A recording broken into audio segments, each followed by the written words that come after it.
Welcome everybody to 52 Living Ideas. I am just tremendously honored and delighted to have Chuck Spinney and Chet Richards here. We're going to be talking about the presentation on evolutionary epistemology.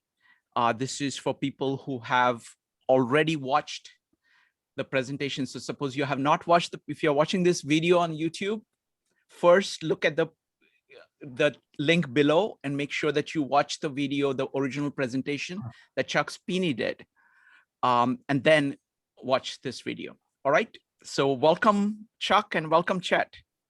Thank you.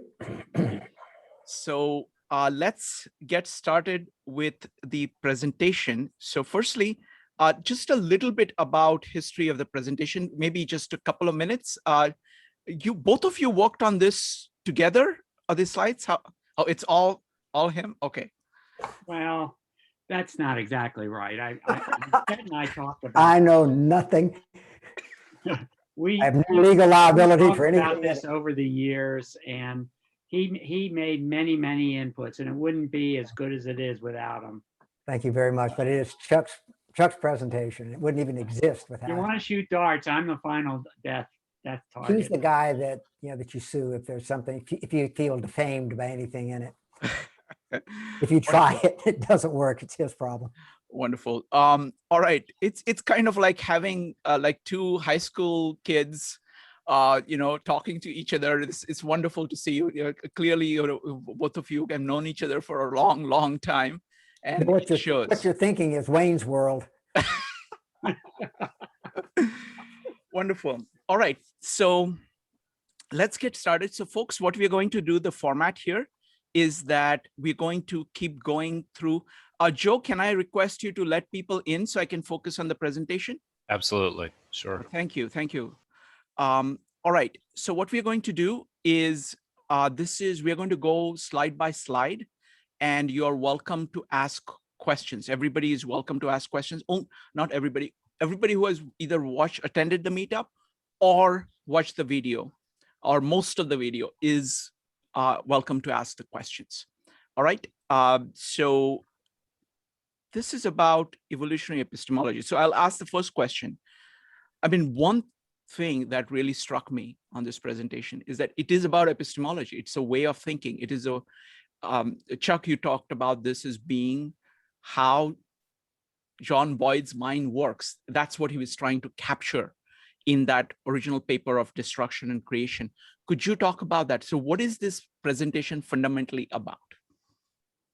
Well, the genesis of it was came out of John's development of the energy maneuverability theory, and basically he did not have a background in hardcore science. He had a background in economics and industrial engineering. And yet he came up with this theory that became known as energy maneuverability that literally revolutionized the way we design fighter airplanes.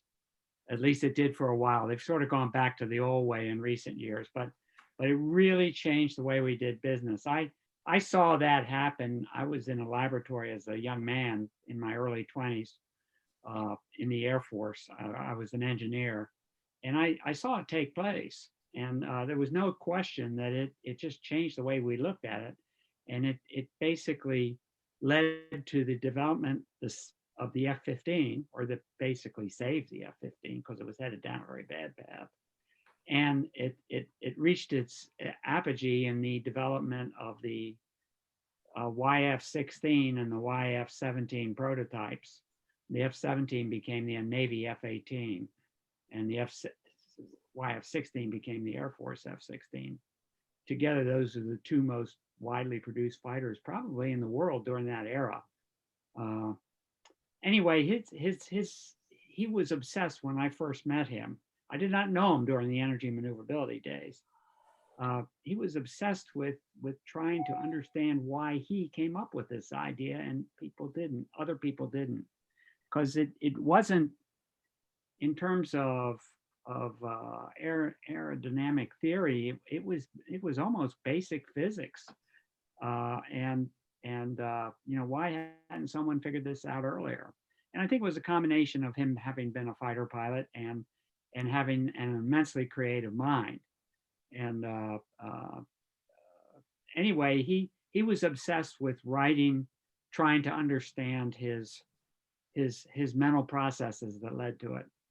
And so for the first 3 years I knew it, I was working for him. I was a captain, he was a colonel, and myself and another captain named Ray Leopold were working for him. And we were sort of almost alter egos, because we were the lowest ranking guys in the office. We were young and eager. We were both under 30. We basically got really interested in what he was doing, and the end result was he evolved over time this paper. Now, Chet was actually working with him at the time, particularly in the latter part, I think in 74 and 75. It started in 73 for me. 75, yeah. Yeah. And I didn't know Chet at that time. He was in the Pentagon, but he was in a different place. And Chet's a PhD mathematician, and a lot of what Boyd's stuff was doing was very, very closely related to work Chet had done. And so Chet became interested in it as well. And the way John worked is he worked basically in a Socratic type method. You know, he talked to people continually. He bounced ideas off of people continually. If you took away his telephone, he probably would have gone insane. And anyway, I was present at the creation, so to speak, as was Ray and Chet and other people as well, Pierre Spray. Yo, Peggy, you want to peg me? Oh, just a second. I don't know what's happened here, Johnson. Hold on. Give me a second. Jonathan. Kimberly, it's Kimberly. Please stop, Kimberly. Kimberly, stop.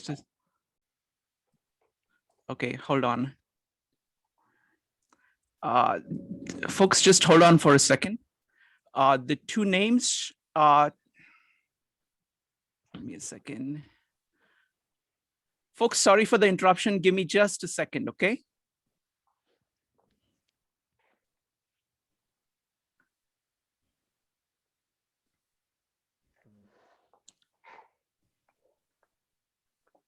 Sorry about that. Give me just a second.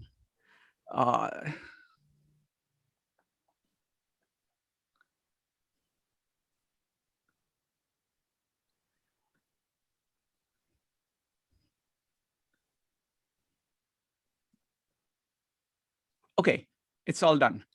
Sorry about that. Let's go on. Joe, can you pay attention? Like, if there is somebody who's kind of creates a noise, just go ahead and you can remove them. Absolutely. All right. Sorry about that, folks. Let's continue. So go ahead. Chet, I wanted to ask you, what was it like? You know, Chuck talked about what was it like during John Boyd writing Destruction and Creation. You were there at creation. So what was it like? Well, I was brought in because, you know, he has these three concepts that he was working from. And the first one was the incompleteness theorems of Kurt Gödel, Austrian mathematician, of course. I later moved to the United States to Princeton. And as Chuck had pointed out, until Gödel came along, it was thought to be theoretically possible to basically prove or disprove any statement that you could make mathematically. And a very famous mathematician named Hilbert that posed it as a problem to say, let's prove that any statement that can be constructed mathematically, he defined what that meant, can either be proven to be true or you can find a counterexample to it. What Gödel proved was that statement was not true. He actually proved that you cannot construct a mathematical system of any complexity, and that means that containing the positive integers or anything like the positive integers, things called, in mathematics we call them the Peano axioms. They don't have to be positive integers, but they work exactly like it. They can be mapped onto the positive integers. So a very, very simple system. Any mathematical construct that contains something like addition and zero, and if there's a number, there's another number that if you apply the addition operation to it, you get that number zero, things like that. Any mathematical system that's even that simple will have statements in it that are true. And you can prove that they're true, but you can't prove them. Mhm. We say, well, how could that possibly happen? The answer is really pretty simple.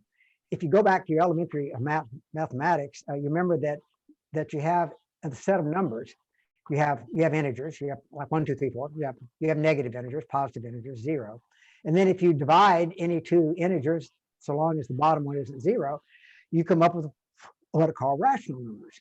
And obviously you have infinitely many integers, and you can prove very easily that you have infinitely many rational numbers. And you would think that, well, that ought to about do it, but you can also very quickly prove that there are numbers like pi, for example, or e, the base of the natural logarithms, that aren't positive integers and that aren't rational numbers. And so you scratch your head and say, okay, we'll call those irrational numbers. So the set of rational numbers and irrational numbers is a set of real numbers. Well, the question is, how many of them are there? Well, there's infinitely many, but you can also prove fairly simply that in any meaning of the word, there are infinitely many more irrational numbers than there are rational numbers. So although there are infinitely many rational numbers, they're sprinkled sort of like grains of sand throughout the continuum of real numbers. Just fascinating stuff. This is what I did my degree on.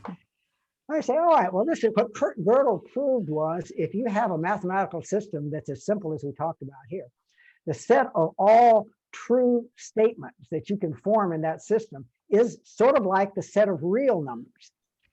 But clearly the set of things you can prove is, well, at the most it can be is like the set of rational numbers, because a proof has to consist of step by step by step, and it's eventually got to end. So any proof has to be a finite number of steps. And your proofs get more and more complex. You get more and more and more. Some pages proofs that claims to be proofs, hundreds of pages long, but they're all finite. And so they're all can be mapped onto the set of positive integers, which exists like the set of rational numbers as these grains of sand spread out in the set of all real numbers. And so in between all these things that can be proven, there are things that exist. They're there. You can prove they're there, but you can't construct a proof for them, because if you could, they would fall into one of these sets of finite, if A, then B, then C, then D, then E, QED kind of thing. And you've proven that there's those sets of statements are like little dots spread out among the sets of all statements that are true. And that just completely revolutionized mathematics. And it led to its companion thing saying, well, if that's the case, let's talk about the set of all true statements, and let's talk about any given statement should then be either true or false. You may not be able to prove it. You can't construct a proof for it, but it'll lie in this set of true statements. And a set of axioms in mathematics is said to be consistent if essentially you cannot prove something that's not true. That's probably the simplest way to say it. And what Gödel also proved then was that you cannot prove that a set of statements is consistent within itself. In other words, if you have this set of mathematical, this construct that we're talking about, and you're saying, gee, I wonder if it's possible with this set of axioms that I just dreamed up that I'm gonna get my Fields Medal, my mathematical version of PhD by proving all kinds of good things. We're talking about things not only positive integers, we're talking ring theory and group theory and complex numbers and topology and all kind of weird chaos theory and all this kind of weird stuff. So I've got this set of real cool axioms. How can I prove they're consistent? How can I prove that there will never be a statement in this thing that I've just constructed that is false but can be proven, or consistently that is both true and false? And Gödel showed us you can't. Within that system, you cannot do it. You can prove that it's consistent only by stepping outside, constructing a larger system of which your system's now a subset. Then you can use that larger system to prove that the smaller system was consistent, or show that it wasn't. But within the system itself, you're trapped. You're trapped. You will always come up with a statement that can neither be, that is true but can't be proven to be true. But you don't know. But you may come up with a false statement that you can prove is true, which would be a really bad thing. You can prove that a false statement is true. Mathematics don't like that. You may have a statement you can't prove either way. For example, in in the set of real numbers, there's a thing called the Continuum Hypothesis. And that basically says, we talked about the rational numbers, all the fractions, essentially. Sprinkle like grains of sand among the real set of all real numbers, which include the irrational numbers. Okay, the question is there anything in between it? Is there any set that's bigger than the rational numbers, but is smaller than the set of all real numbers? And the answer is, well, if you want it, you can put it there. If you don't want it, you can put it there, but you can never prove that there doesn't exist a set between those two, just given the axioms of the real numbers. And so there's an example of the kind of statements that you can come up with that are true, but you can't prove them. And so to avoid this, found, like many mathematicians, absolutely fascinating. So within this fairly simple system, you can't tell whether it's going to basically self-destruct at some point or not. And so that was one light, and that was the total extent of my involvement in it. So I'll go back over to Chuck for the engineering and mechanics side, of which he had extra knowledge far and wide. Well, now you know why he relied on Chet. Wonderful. Thank you very much. So let me go ahead and jump to the biggest question that I had. Okay, and then we will go into everybody else's questions. From whatever I've read from Chet about the OODA loop and what you said in the presentation, it looks like orientation is where everything is at. That is the core concept. If you get the concept, you get everything. If you don't get the concept, you don't get anything. So, and at the epistemological level, so I'm a student of kind of history of ideas. This is a truly unique concept in kind of history of ideas, orientation. So let me ask you directly, what is orientation? When Boyd talks about orientation, what is it? Oh man, well, first of all, let me premise any response I make by saying you're right. It is at the heart of the idea. There's no question about that. Your orientation is basically it's a product of cultural and physical evolution, and in that I'm including personal experiences and the very process of growing and being exposed to things. And I guess in its simplest form, you can think of it as a lens through which you filter information, and it also provides you with instinctive as well as deliberative actions for dealing with the world that you're trying to deal with. I think if you go in my briefing where I look at where I'm trying to describe the relationship of the observer to the observed, it's deep in the briefing. It's deep in, okay. Okay. You will find the reference to evolution and the whole concept of evolutionary epistemology, which is, by the way, it's a term I sort of invented it because I came up with the name myself, but it turned out people have used that term before me. And there was what's his name? Donald Campbell, who incidentally was a philosophy professor at the university I went to, but I never heard of him because I was in the engineering school and he was in the philosophy department, who wrote a paper on evolutionary epistemology. I'm not sure when it first was written. It might have been as early as the 50s. But it's a product of your interaction with the environment. You go to school, you come out of school with a way of looking at the world. That changes over time. You don't look at it right after when you graduate. You look at the world differently now than you looked at it when you just graduated from school, or certainly before you went to college. You look at the world much differently. Part of that is experience and age and what we call wisdom, which is sort of a garbage can. But it's a constantly changing thing. And the key thing is it's driven by your interaction with your mind, of your mind with the environment. And a good book to introduce you to this is some of the stuff that Konrad Lorenz has written.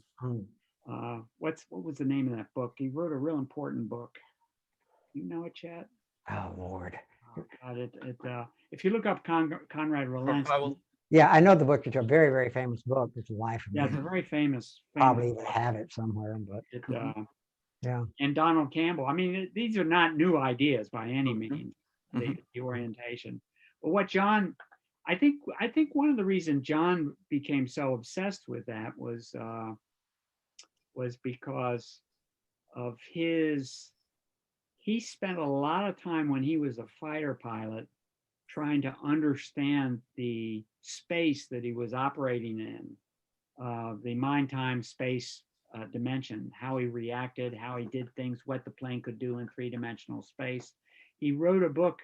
He wrote a book on tactics that was extremely important. It literally became the Bible of air-to-air combat in the 50s, and it's been used by countries all over the world, including our adversaries. But he basically was playing that game of trying to figure out how his mind related to the environment, how he evolved tactics over time. So he was probably particularly sensitive to that from his experience as a fighter pilot. It certainly didn't. A lot of people say that his ideas about strategy and tactics and the theory of knowledge and everything are the ideas of a fighter pilot. And at in one sense, that's absolutely true because he was a fighter pilot first, but he went way beyond what fighter pilots do. I mean, he was one of a kind that way. He came up with this stuff through a lot of non-fighter pilot activities. I don't know whether that helped answer the question. Chet, do you No, have that's anything good. to say Chet, to yeah. that? Yeah, let me try to say that kind of the same thing Chuck said, but from a different way that may. Boyd starts out destruction and creation. In fact, I think it's on the second page. He says, in order to survive on our own terms, excuse me, compete, increase our capacity for independent action, we have to have mental models that essentially predict the results of potential actions that we're going to do. And of course, physiology is now maybe more by luck than anything else. The physiology, neurophysiology is coming to exactly that same conclusion. The prefrontal cortex essentially makes predictions. And if you're and the same sort of thing that Klein talked about, recognition, prime decision making, what appears to be happening is that extremely rapidly in tiny fractions of a second, your brain runs a huge number of simulations, for lack of a better word. If I do this, do this, do this. Now, there's also, your orientation is also steering that process. And Chuck talked about his feedback loops. And we see that process too, coming from various organs deep inside the brain. We talked about the amygdala last time, which is basically saying, no, no, no, no, not that one, not that one. And then very quickly, it settles on one. And then at that point, if you need a logical explanation, you can actually test it now using the prefrontal cortex and saying, all right, if I did this, what's actually going to happen? And all this happens extremely quickly, within maybe a half a second or even less than that, because we know the reaction times. Your body has selected an action within that orientation thing, using all the stuff that Chuck talked about, and the pre-programming that you've done through all your previous experiences. And it pops up a potential action, which you may very quickly accept or reject. Typically, at that point, then your implicit guidance and control feed, you intend to carry it out. Incidentally, that way of looking at orientation, and Boyd did say orientation is Schwerpunkt, by the way, so you're exactly right, the most important part of the loop, goes way back. If you look, if you're into yoga, if you remember the Yoga Sutras, the very second one is yoga is all about reducing the imperfections in the mind that essentially keep us from seeing reality clearly.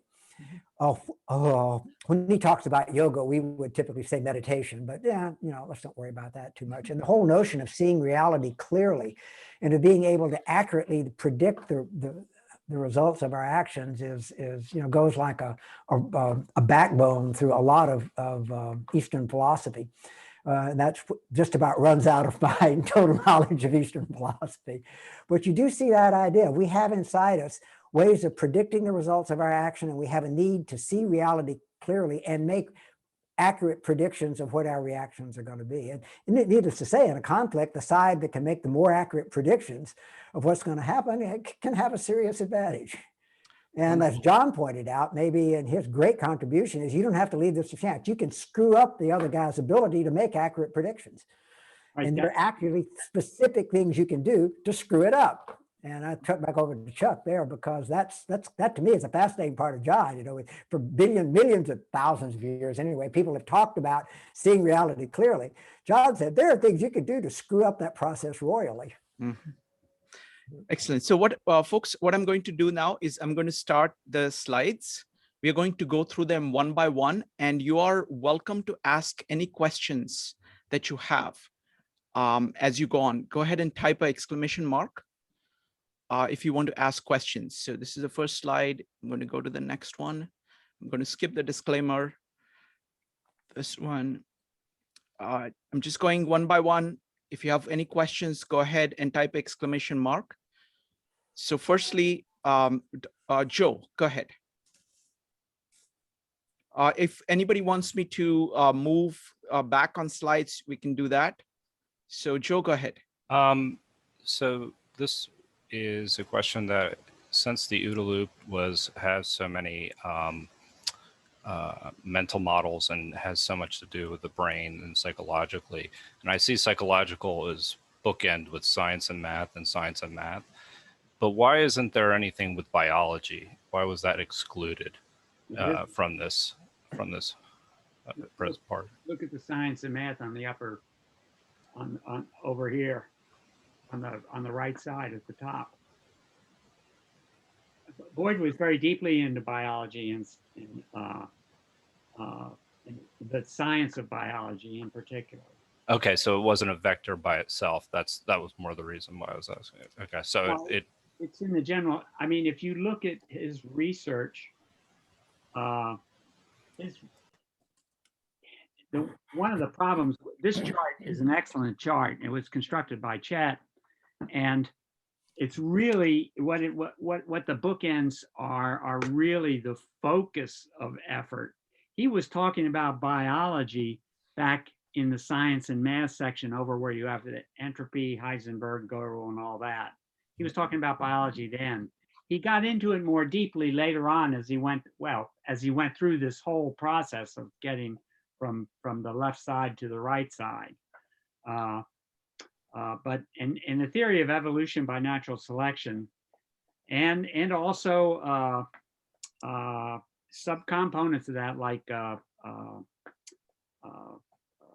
genetics in particular. He did a lot of reading on that stuff, and he incorporated it into his thinking, and it's actually buried in his ideas about the theory of conflict. It's addressed more explicitly on the end bookend, but he was definitely into biology. You would agree, wouldn't you, Chet? Absolutely, Chuck. Absolutely. In fact, he once told me that physics was sort of the bleeding edge of science in his day, but biology was going to be it in our kids' day. So he was glad. And that was because my daughter had told him she was a biology major.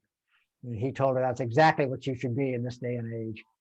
So yeah, we used to joke about some disciplines like economics, which are modeled after Newtonian, inspired by Newtonian mechanics more than biological considerations, that, you know, economics is based on the science of dead matter, and biology is the science of live matter. Conflicts about live matter. So it was really central in his thinking, even if it wasn't staring you in the face. Yeah. Go ahead. Yeah, I was just going to say, yeah, I didn't mean to imply that he ignored it. I didn't understand why it wasn't in its own vector. That's all. So that was the only distinction. Thank you. Thank you. Next up is going to be Mike. Mike, just question, please. Go ahead.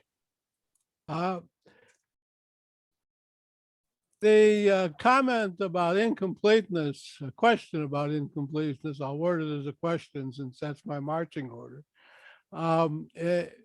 It's not quite as bad as saying that it's unprovable, because he has two theorems. One of them is the completeness theorem, and the other is the incompleteness theorem. Correct. And he says you can't prove it from internal. It's like if you have a bicycle, as you used in your snowmobile example further on, in order to solve it precisely, your universe has to be not only the bicycle, but the manufacturer and the supply chain. But if you solve it as a two-body problem, and you say that you've got really two loops, one of them is the loop, say, of your plane, and the other is the loop of the your prediction of the loop of the enemy plane, that you can solve in theory precisely. And there's another example that Gödel uses. You have a guy says, "I'm a liar." Now, do you know when he says "I'm a liar" whether he's telling the truth or he's a liar? And so that's his. But if you have a single, there are some statements, and he defines in the predicate calculus what they are, that some statements are provable. And I think you don't have to cast that doubt on Boyd's comment. There are other problems of measurability and the statistical issue. And if you combine it as one single loop, rather than consider two paths for your loop and the enemy loop, and treat them statistically individually, you'll get, there isn't a hidden line problem, so to speak, when you add them up. All right, that's an interesting way to look at it. Thank you. All right, so folks, please keep your questions brief and focus on questions so we can go through the slides and get to all the slides. I'm going to go ahead and share the slides again. If anybody has questions about this one, so I found the bookends to be really powerful, because the first one, the one destruction and creation, kind of sets up the method and the conceptual spiral by showing it in applying it to science and technology. I thought that was a most convincing demonstration that anybody can grasp, because many more people are familiar with science and technology. So I'm going to continue with the slides. All right, on this one. Anybody, any questions on this one? Okay, I'm going to go to the next one. All right, this is a huge thing for me of identifying the purpose. So what you're doing consistently is increasing our capacity for independent action. That was huge, understanding that, kind of this crisp formulation, that's what you're after, regardless of whether you're cooperating or competing, that's what you're after. Any comments? Chuck, would you like to say anything more about the purpose itself, or Chet? Chet, you wanted to say something? Yeah, just real quick. You can take that increase our capacity of independent action to essentially be some kind of a Schwerpunkt. If you're in a situation where you're not really sure what to do, you can always move in the direction that appears to be increasing your capacity for independent action, figuring that in the future that will come in handy. John's explanation, Chuck, please correct me if I'm wrong on this, was that if you don't do this, then you're putting yourself more and more at the mercy of external actors who may not have your best interests at heart all the time. Thank you, Chet. Chet, you might want to explain what you mean by Schwerpunkt. There might be people. Oh, I'm sorry, Schwerpunkt. It just means in this sense, I'm using it as an overarching idea or concept that everything else within what you're doing has to support. Believe you explained it later on in your briefing. We were talking about the attack on France, and the Schwerpunkt was that armored thrust through the Ardennes, whereas most of the actual action appeared to be up north in Belgium and Holland. But that was all really, it was a distraction, and it was supposed to suck as many British and French troops as they could up into Belgium. it's interesting. The Schwerpunkt does not have to be the largest, and quite often isn't the largest. Suppose, for example, you're trying to take a castle, and your idea is you're going to sneak somebody in through the sewer system. And incidentally, this was done quite often. All you needed was one person to work their way in through that system, pop out through the toilet, and get down and open the gate to let it, and then the rest of your army can. So your Schwerpunkt was that one person getting into the right place at the right time, and all the rest of the battle going on all around him and all that was just distraction. So it's that one concept that everything else has to support. And so the idea here being that a lot of times we're not really sure what to do, what course do I take, what book do I read next, what do I do? That's not a bad, just keep that in action. Do what increases your capacity for independent action. Beautifully put. Next up is Maritza, followed by Jonathan. Maritza. We're looking here at surviving on our own terms. Sometimes our survival is better suited when contemplating within a group of individuals as opposed to individually.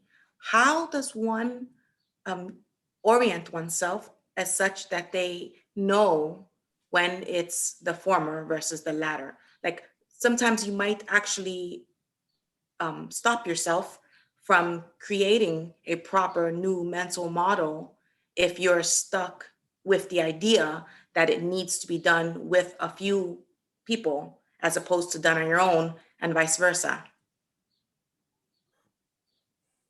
Does that make sense? Yeah, it makes sense to me. I think it's really I've never really been asked that question before. It seems to me that it is it's sort of the natural selection takes place there, because you do have ideally you want to survive on what's best for yourself, but you have to cooperate in order to get what you want in life. If you're married, you got to cooperate with your wife to bring up a family. So it sort of naturally sorts itself out. Some things you can do by yourself, some things you can't do by yourself. And that's basically what John was referring to, I think, when he was talking about the combination of goal striving and scarcity, which sets the stage for a lot. Some people work by themselves. A good example of a person who did that was Isaac Newton. Isaac Newton, when he was inventing the cosmology that I talked about later in the lecture, he invented the infinitesimal calculus, and he realized that it was such a powerful intellectual weapon. He kept it secret. He didn't let people know what he was using to come up with his ideas. They had these fantasies about apples dropping on heads and all sorts of things, but he was using the infinitesimal calculus. In fact, it led to a huge debate over who invented it, because Gottfried Leibniz, a German, also invented something like it. And he claimed he had it first, and Newton claimed he had it first. Newton was a lone wolf. He didn't like to cooperate that much with people. But other scientists have worked collaboratively. And in the end, if you go to the example of cosmology, which we'll get to later, you had sort of a collaboration that evolved over time and distance. Some of the people who were collaborating were dead by the time their contribution was recognized. So it's not the sort of thing you can make a rule for, but it's something you can sense. Yeah, I think it's important to remember too that a lot of what Boyd is talking about here is conflict between organizations. In theory, an organization could be as small as one person, but let's talk more like about groups, about organizations in conflict. And if you're a member of one of those organizations, your ability to survive at all, or survive on your own terms in the sense of not being conquered and enslaved perhaps by the other side, or being ruled by the other side or dictated to by the other side, depends on your ability to cooperate. And Boyd carried his ideas, as Chuck just pointed out, into quite detail. And we talked a little bit about Schwerpunkt and Auftragstaktik.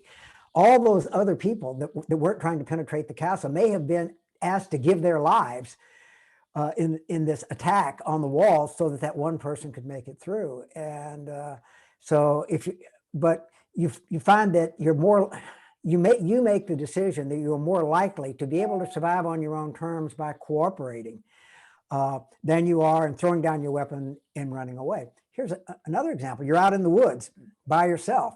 If you're out in the woods by yourself trying to survive, you're basically spending your entire day trying to find food and find shelter for the night. What happens when you go to sleep? You are extremely vulnerable. So why not cooperate with some other people? And you can see, and you take it on from there. And what John tried to do is think that problem through and say, well, what types of cooperation lead to organizations then, where the people in the organizations give up a little of their own individual freedom so that they can survive as parts of the kind of group that they want to be part of. So that's another way, I think, to look at the sort of thing Chuck was talking about. Right, and Chet at this point is getting into some of his work in the patterns of conflict, the area between the two bookends. John has a wonderful series of discussions in his patterns of conflict, well, really in the organic design for command and control, that explain how you do, how you have leadership and how you subordinate interests and develop impulses toward common goals. A lot of people don't understand that, by the way. That's a very good point, Chuck. Yeah, a lot of the questions that you're going to have about what does this mean, how do we do it, are addressed in great detail, the stuff between the bookends. Yeah. Wonderful. Thank you. Next up is going to be Jonathan, followed by Tom. Jonathan. Hi. Before we ask, I'd like Sure, to go ahead. additional point on that is you have to remember that when John was putting together his destruction and creation paper, he had no idea where it was taking him.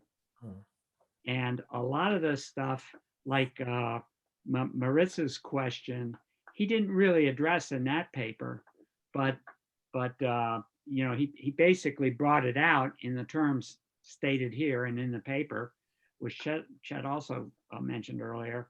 But he then, when he was developing his ideas for group versus group competition or conflict, he got into that in great detail. Good point. That's not discussed here. Thank you. Next up is Jonathan. Hi.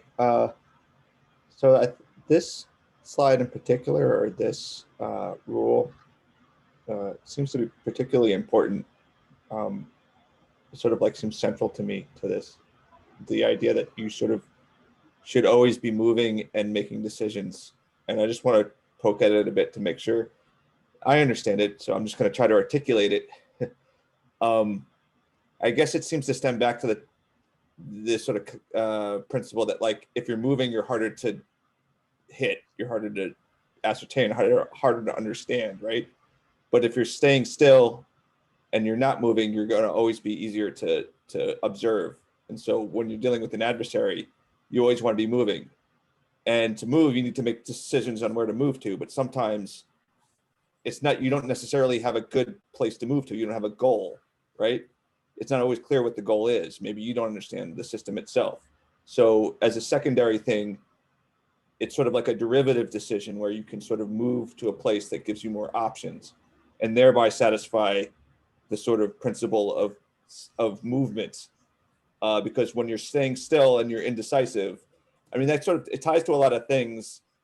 One, just not to linger on, but just one idea, sort of like this idea of how, like, intellectuals sometimes create ivory towers and whole schools of thought that don't apply to the world because they're sort of sitting and making decisions and not applying things. This is sort of forcing you to apply things. I just wanted to see if how I'm understanding this corresponds to the general principle or if I'm missing anything. One thing I would add is sometimes waiting is not a bad idea, but that is really a subset of what you were referring to. You're right. It has to do with being unpredictable. Remember this. Think of that, and you're actually the key thing you said that really struck me as being spot on at the very beginning was your reference to energy. This is, you can think of this as the energizing mechanism. This is what gives it energy. And if you're surviving on your own terms, and you have this interaction of goal striving and scarcity, and you're in a state of competition, you may want to let the other guy move first for some reason. An ambush is a good example.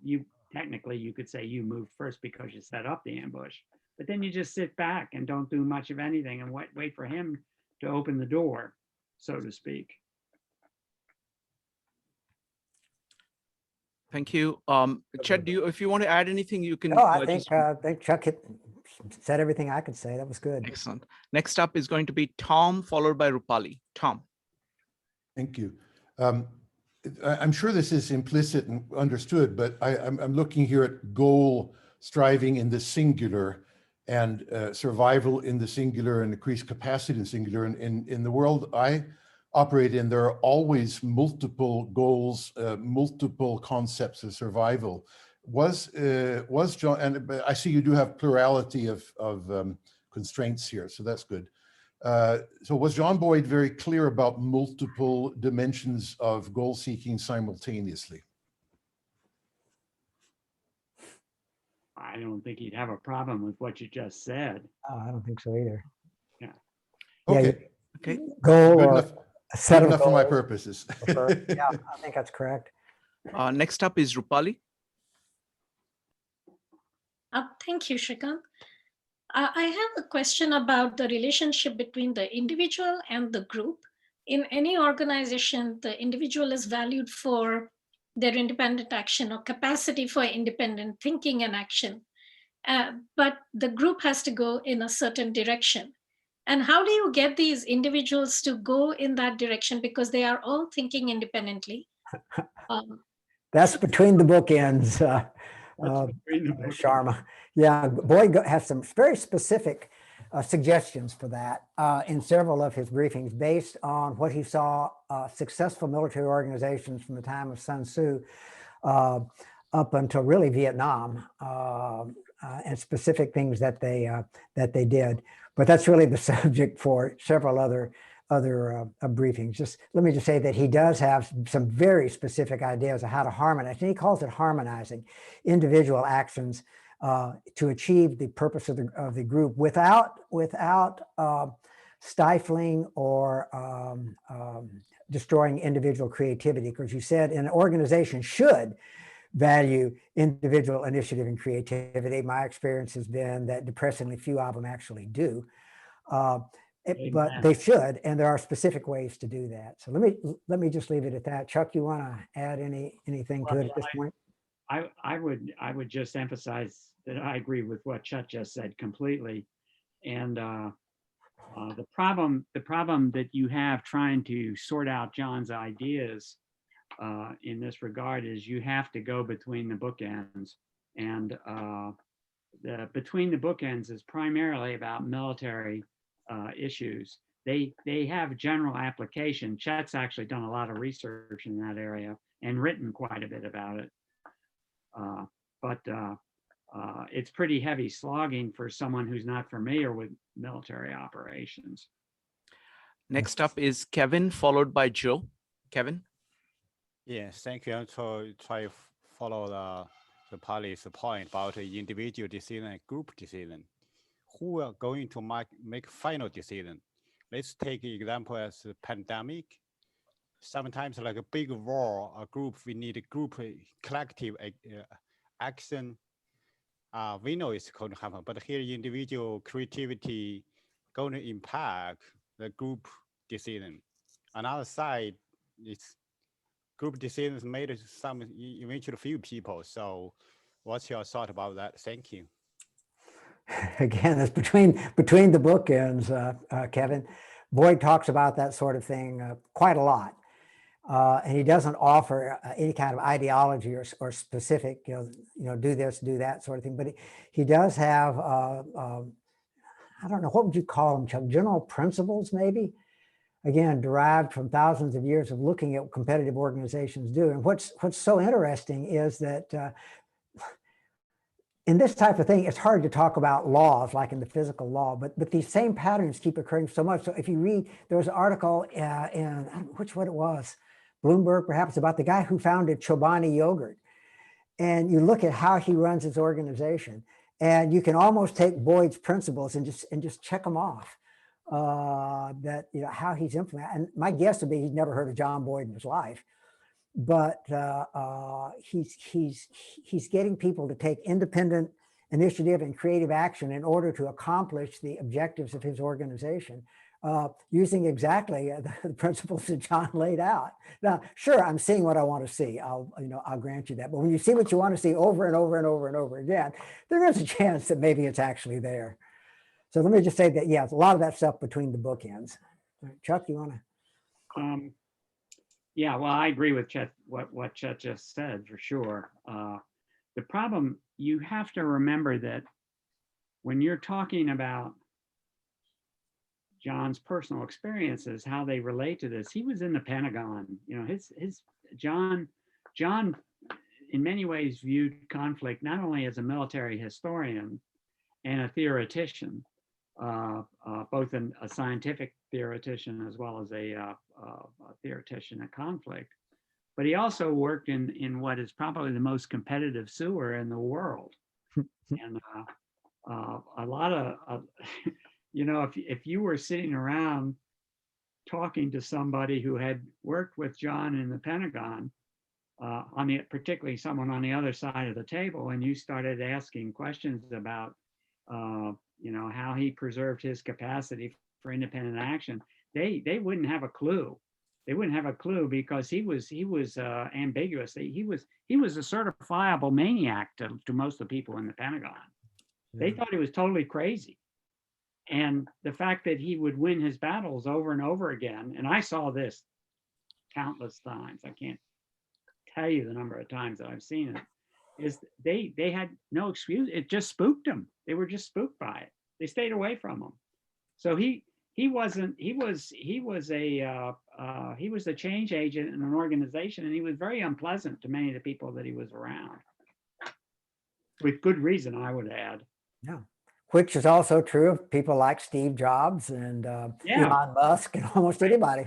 But a lot of work in that regard. But he gets, like John, he gets people to enthusiastically, as he says, take action and use their creativity and their initiative to accomplish the overall goals and objectives that John has set out. So to answer one question, John's thing is very much a leader thing.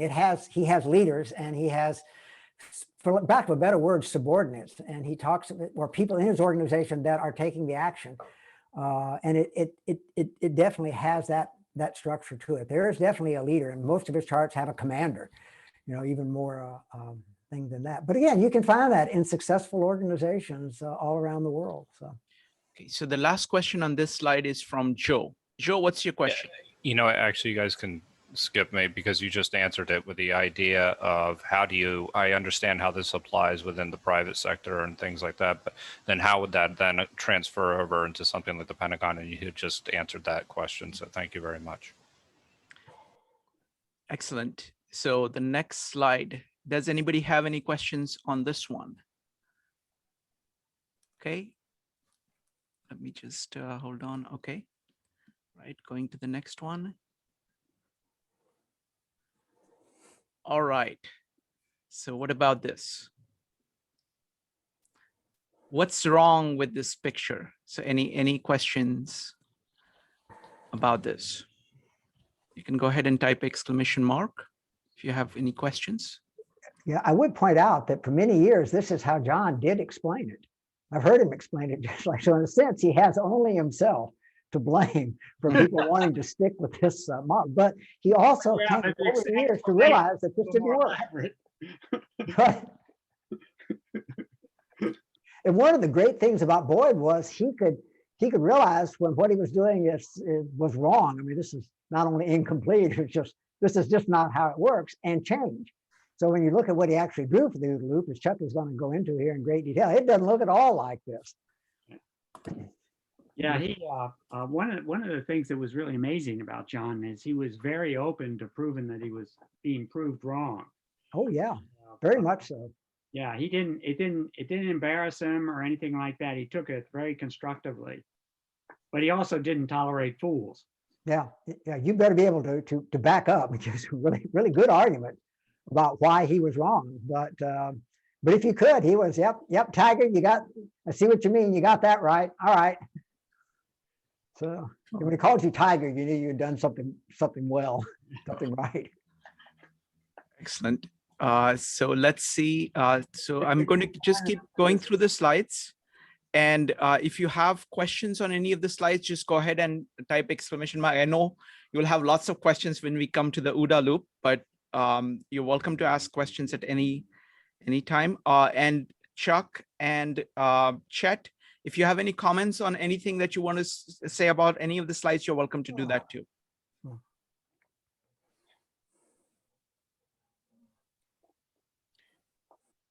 All right, and for me personally, this was a huge thing of saying seeing that these are the two processes involved. Of you have to kind of break things down, and then you have to build them again, and do that relentlessly, and that being the core of the processes. So for me, it's the paper on destruction and creation that really enabled me to kind of grapple with these ideas better. If you look at how he was approaching doing that paper, this was the question that really precipitated the evolution of the paper. The paper is not organized with this first, but he was obsessed with that, and that gets you back to his idea of why did I come up with energy maneuverability when far more qualified people didn't. Mm-hmm. Incidentally, if you are a mathematician, his putting differentiation under analysis and integration under synthesis may not be what you're, because we typically put integration under what we call real analysis or complex analysis. It's just a difference in terminology. If you read his paper, you'll understand how he's referring and why he put those concepts and why they belong the way he did. It's just not the way that mathematicians are used to talking about it. That's right. It's basically the integral between minus infinity and plus yeah. Infinity. Mm-hmm.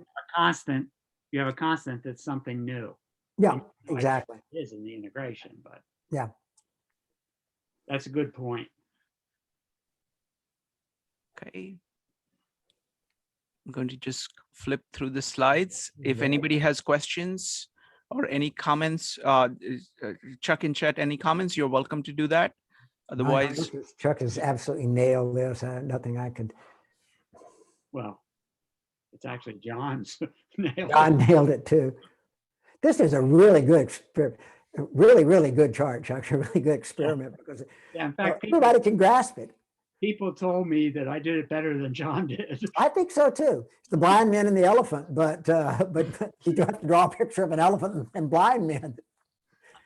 But no, I've looked at the original slides of John, and I think adding all of these examples, especially the one on astronomy, I think you've made it easier for people to concretize what it exactly means. Historical examples are particularly powerful because you can see this progression developing, and you can see exactly what is going on. By the way, lots of interesting archaeology being done on pyramids nowadays. The thing I like about this chart and the next couple, and I'll just point it out here and then go away, is that if you were to do the same set of analysis, you might break things down into different parts. And when you put them back together, you might get a different synthesis. So where and that's a question I sometimes do with some of my classes. I break all these parts down and then I say, see what you can form out of them. And people form all kinds of cool stuff out of them, some of which has nothing even remotely look like a snowmobile, which is good. I mean, that's exactly what you should do. Many of which are incredibly stupid. The question is then, will that thing that you came up with, you're presumably doing this for some purpose, will that go out now and test it and see if it actually works? And that part sometimes gets forgotten about. There's many different ways to do analysis. And as Chuck pointed out, one of the big problems with it is people don't do the analysis down far enough. They leave too many sub-assemblies together. So they really don't break it down far enough component points. Now, obviously, at some point you want to stop. Quarks are pretty much quarks, as I understand it, no matter where they came from. And that's again, you have to build this ability, what John called Fingerspitzengefühl, and Chuck talked about that, for breaking things down and putting them back together. Cool.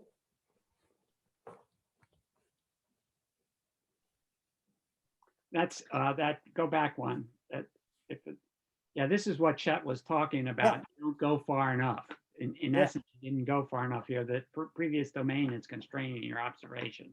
Yeah, if you don't go far enough, then you don't get enough parts basically to build another snowmobile. But you can look through here and say, well, can I put water skier, life vest, sidewalk, and maybe cannon together and make something? Well, I don't know. Give it a try. See what you come up with. And then go out and test it and see if it works. Yeah, one other thing I noticed here is that you have picked, in this example, you have picked enough dissimilar fields so that you're going to get something from this result. Like if most people are trying to, whenever they're trying to operate, they're operating within a very narrow field. So even if when they see multiple things, they're all narrowly bunched. But this, I can't emphasize how important what you just said is. Chuck, you want to? I agree. I agree with Chet's comment. It's at the center of the whole thing. By the way, I don't know whether it's gotten lost in the discussion, but this was an example that John came up with. I just drew pictures. He used to say it verbally, and I drew pictures of it. That's all I did. It's the first part of strategic game, as I recall. So wonderful. Next up is going to be Madeline, followed by Tom. Madeline. What might be organic design? God, they all run together in my.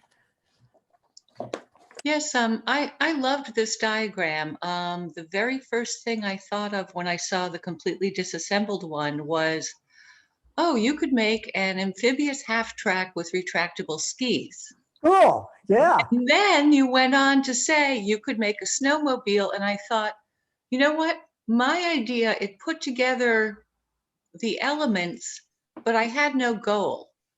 In other words, there was nothing on the far right-hand side of the OODA loop. There was no action, whereas yours had an actual purpose and would function.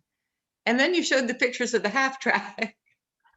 That's a very, very good point. Thank you so much for bringing that up. Yeah, this is all done with the idea of having some purpose in it. John didn't really bring that point out, but it's clearly implicit. It came up with the snowmobile, which you can then go out and do things with. Now, sometimes it happens subconsciously. Yeah.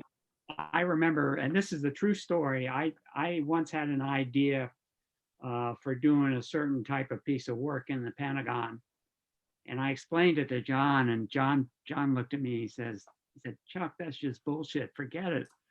And I didn't buy it, and I went back and did it again. And refined it a little, went back to him. He said, Chuck, go away. Quit bothering me with this crap. And I did it a third time. And this was all in 1 week. I did it a third time. And he says, Chuck, just get off of, just go away. And then the next week, he comes into the office. And he comes into my office, closes the door, slaps me on the shoulder. And he says, Tiger, I got this great idea. And he reads off to me exactly what I've been trying to describe to him. And I said to him, John, that was my idea. That's what I was trying to explain to you. And he goes, bullshit. It was my idea. He honestly believed he came up with it because it showed how it was in his subconscious.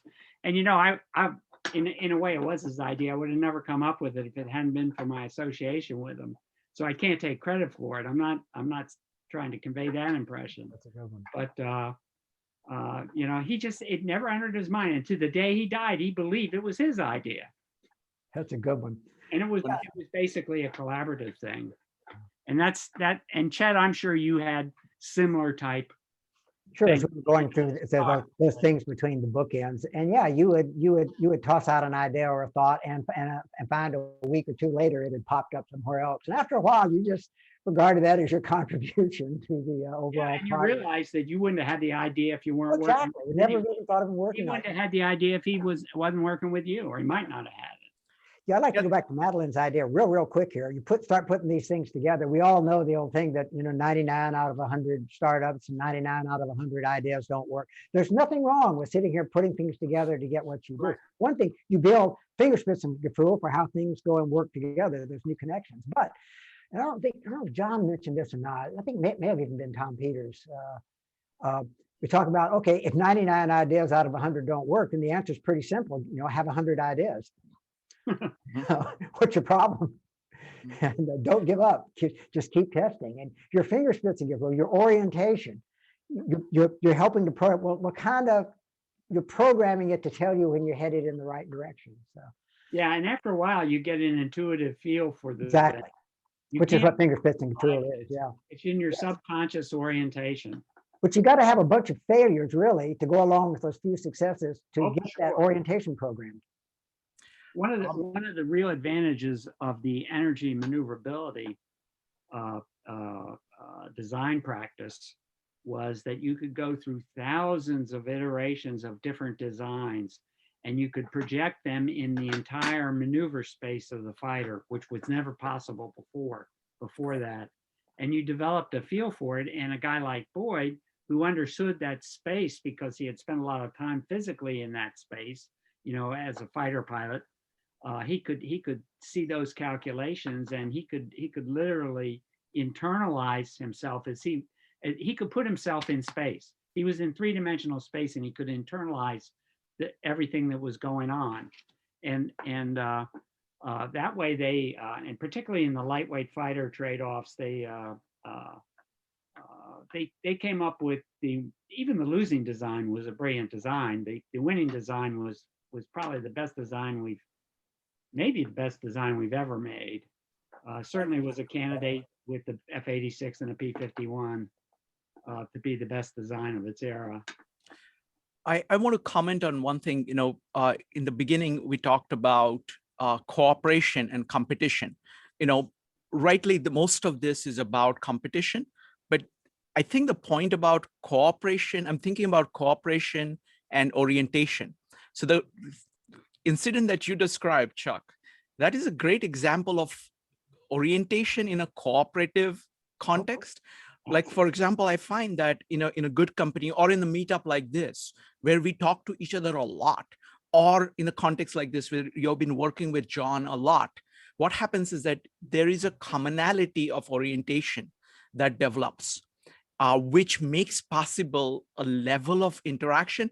And it becomes such a large part of the orientation of each person that you kind of lose track of what ideas, what intuitions are coming from this person versus that person, but it works together. And so there is something there of saying this commonality of orientation that you need to build in order to build a team. So any thoughts about that? Oh, I think you hit it right on the head. I couldn't have said it better myself. One thing that no one has mentioned yet is that it involves a tremendous degree of trust, mutual trust. You can be in competition with the person that you're working with on an idea, but you trust each other. And it's sort of like the best idea may win, and no one feels bad about being on the losing side of the argument. Yeah, absolutely. And I find that even recognize they're on the losing side of the argument. Yeah.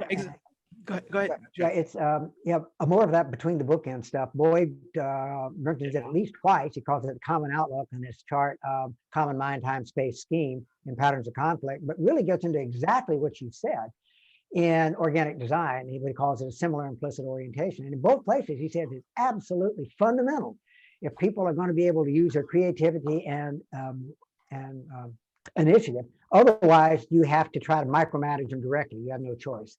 So if you're going to let people use it, you've got to have what you just said. You have to have that common outlook. But to have that, the layer just below that is mutual trust. Yes. Einheit. So beautiful. Thank you. Next up is Tom.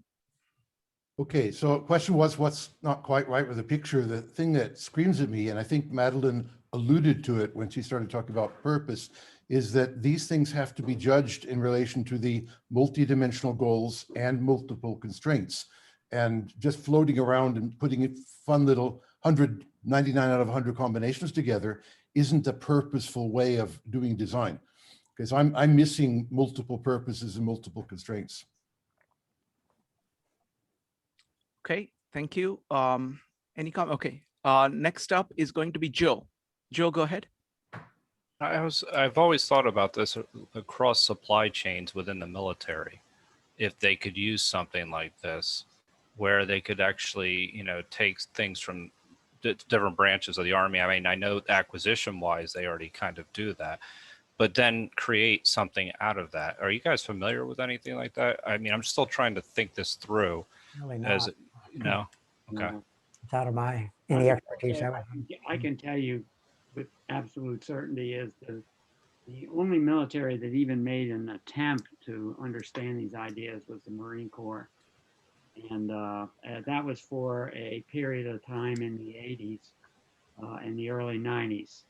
And it was solely because there was a commandant of the Marine Corps. There were actually two commandants, Al Gray and Chuck Krulak, who were interested in these ideas.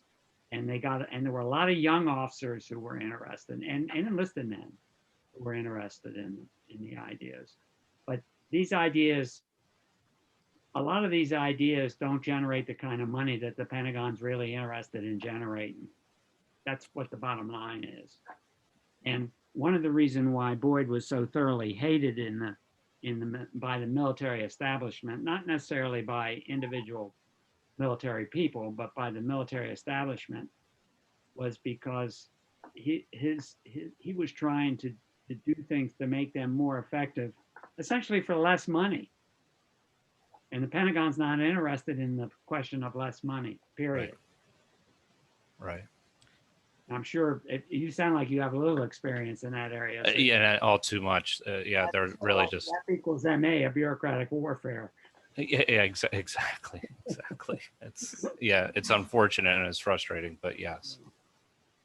Wonderful. So folks, I'm going to continue with the slides. If you have any questions on any of the slides, you can just go ahead and type ! So we're just running.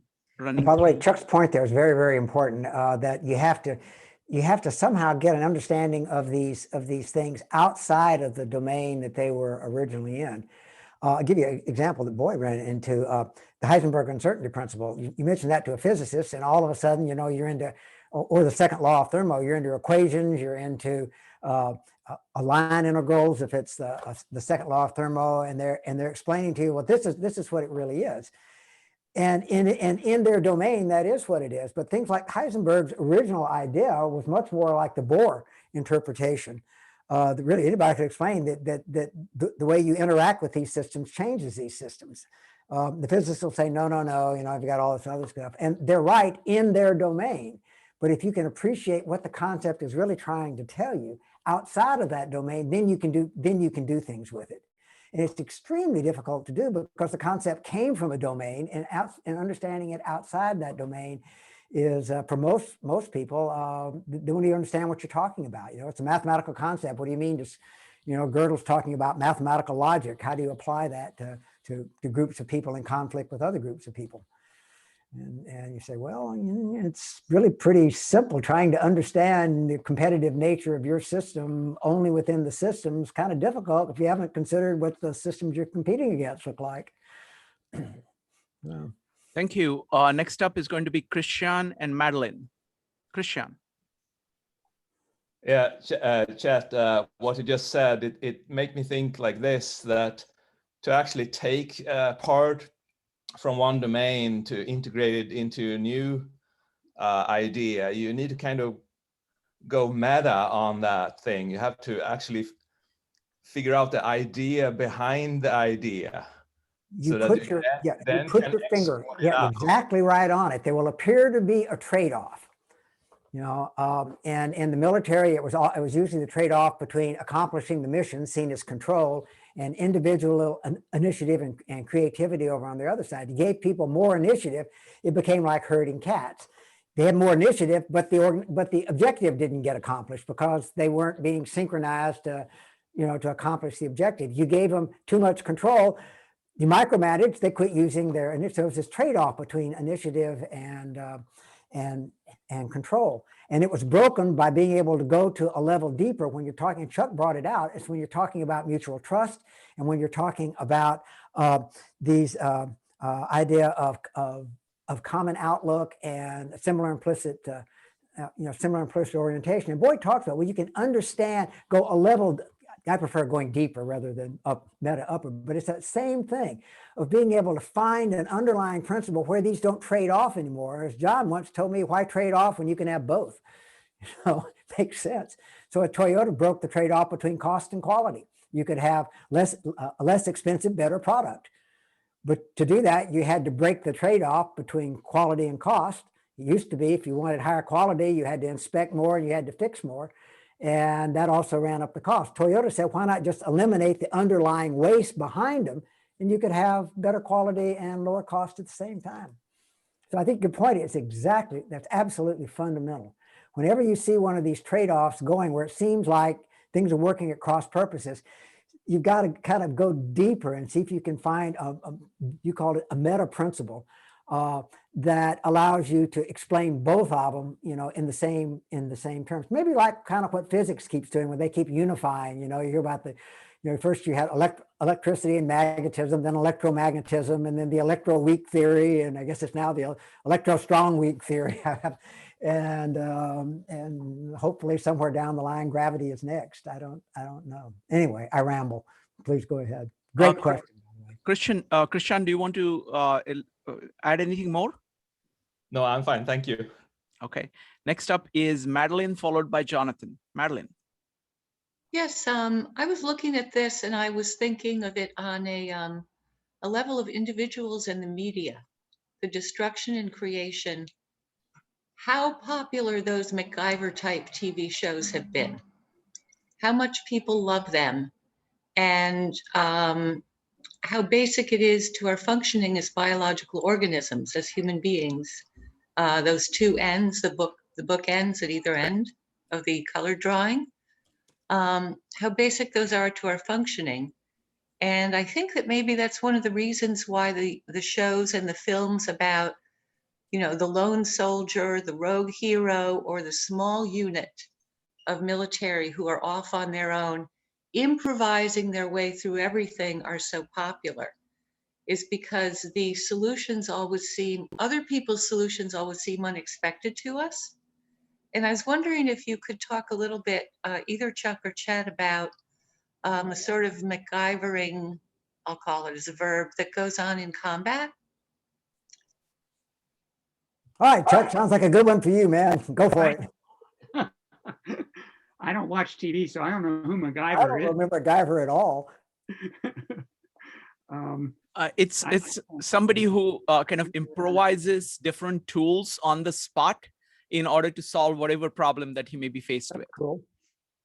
What did you say? I'm sorry. MacGyver is a character in the TV show who is very good at using whatever material is there around him in order to create some tool to solve whatever problem he is in.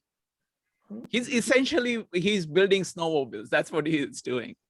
Yeah, and it tends to be big, huge problems. It's not just like rescue the girl. It will be like stop the nuke from going off. And he somehow does it with like a paper clip and his shoelace and a tray from the cafeteria.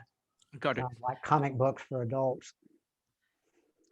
Yeah, I'll say one thing about that. Remember, John is talking about here organizations in conflict with other organizations.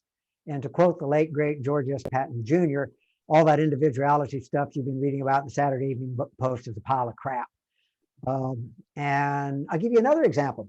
We're all familiar with Homer's Iliad, presumably describing a battle on the north shore of the Anatolian Peninsula, probably around, maybe if it happened 1200 BC. And and Chuck Spinney has actually been to the battlefield, as I recall. Chuck, you made it to Troy, didn't you?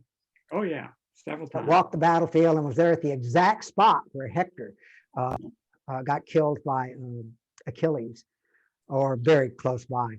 Well, here's the interesting thing. This is all individuals fighting individuals. If you look at the Iliad, it's all individuals going one-on-one with other individuals. Okay, it was written down probably for the first time 700-800 BC, maybe even a little later than that. That's not how the Greeks fought at all. They fought as organized units and cooperation between individuals and holding the line and arete, the idea of manhood, but manhood within the overall survival of the overall group was what was important. And they realized all the stuff about individuals was fun, that made for great reading, but it isn't how you actually construct units that have to go and survive on their own terms and win against other units that are trying to deny them the same opportunity. There, you want creativity and initiative, but it has to be harmonized so that it accomplishes the purpose of the overall units. For example, one person breaking ranks and running out and trying to spear the other guy, that's great in the Iliad, but in real life, it's a break in the line. And we'll probably get everybody else in the formation killed when the enemy poured through it, forced their way through it. So to me, it's a lot of stuff you see on TV, it's just, take it with that's what it is. It's entertainment. It's not how organizations survive and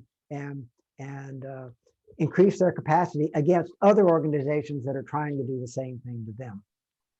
That's how the producers survive. Yeah, it does that. Oh, and it's an individual thing. I mean, it's great. I mean, he can go out and do all this kind of good stuff. That's really cool. But if the Soviet forces had ever punched their way into the Fulda Gap, what were you going to do? You're going to take his paperclip out and go charge the nearest, T-72 tank that he saw? Good luck. Let me know how it turns out.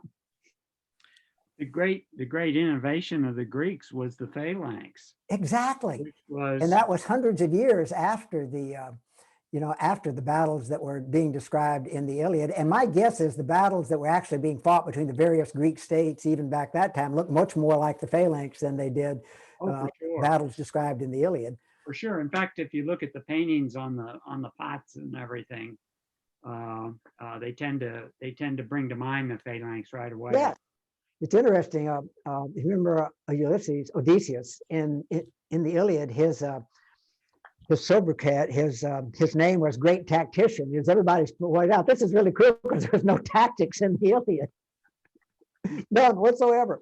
Those guys would have been cleaned out by the phalanx of any Greek city-state in about an hour. It would have been rolled up, the ships burned, and that would have been the end of that. Okay, last question on this slide is from Jonathan. Jonathan, go ahead.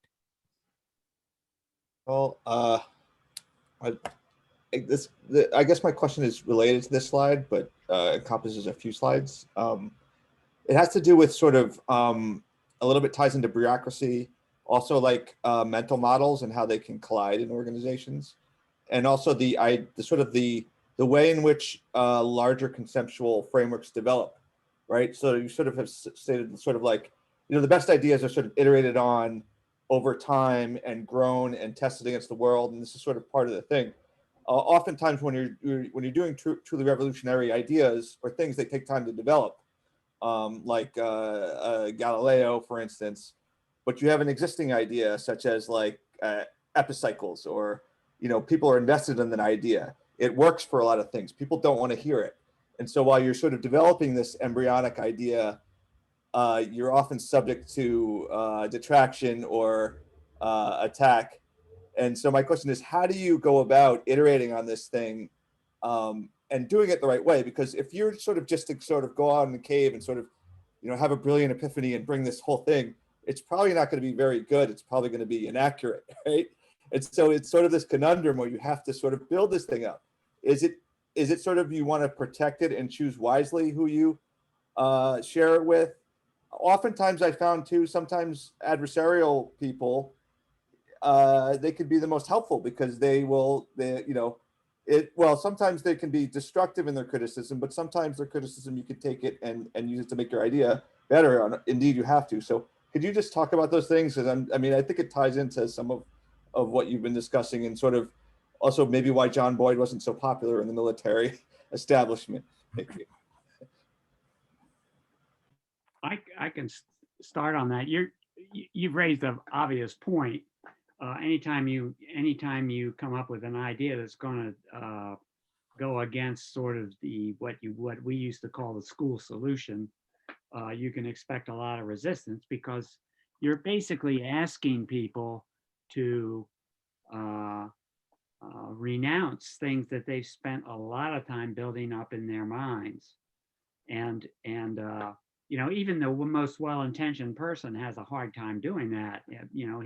If you've invested all sorts of time understanding the Ptolemaic universe, and you're an expert in it, and you've got status associated with it, maybe income associated with it.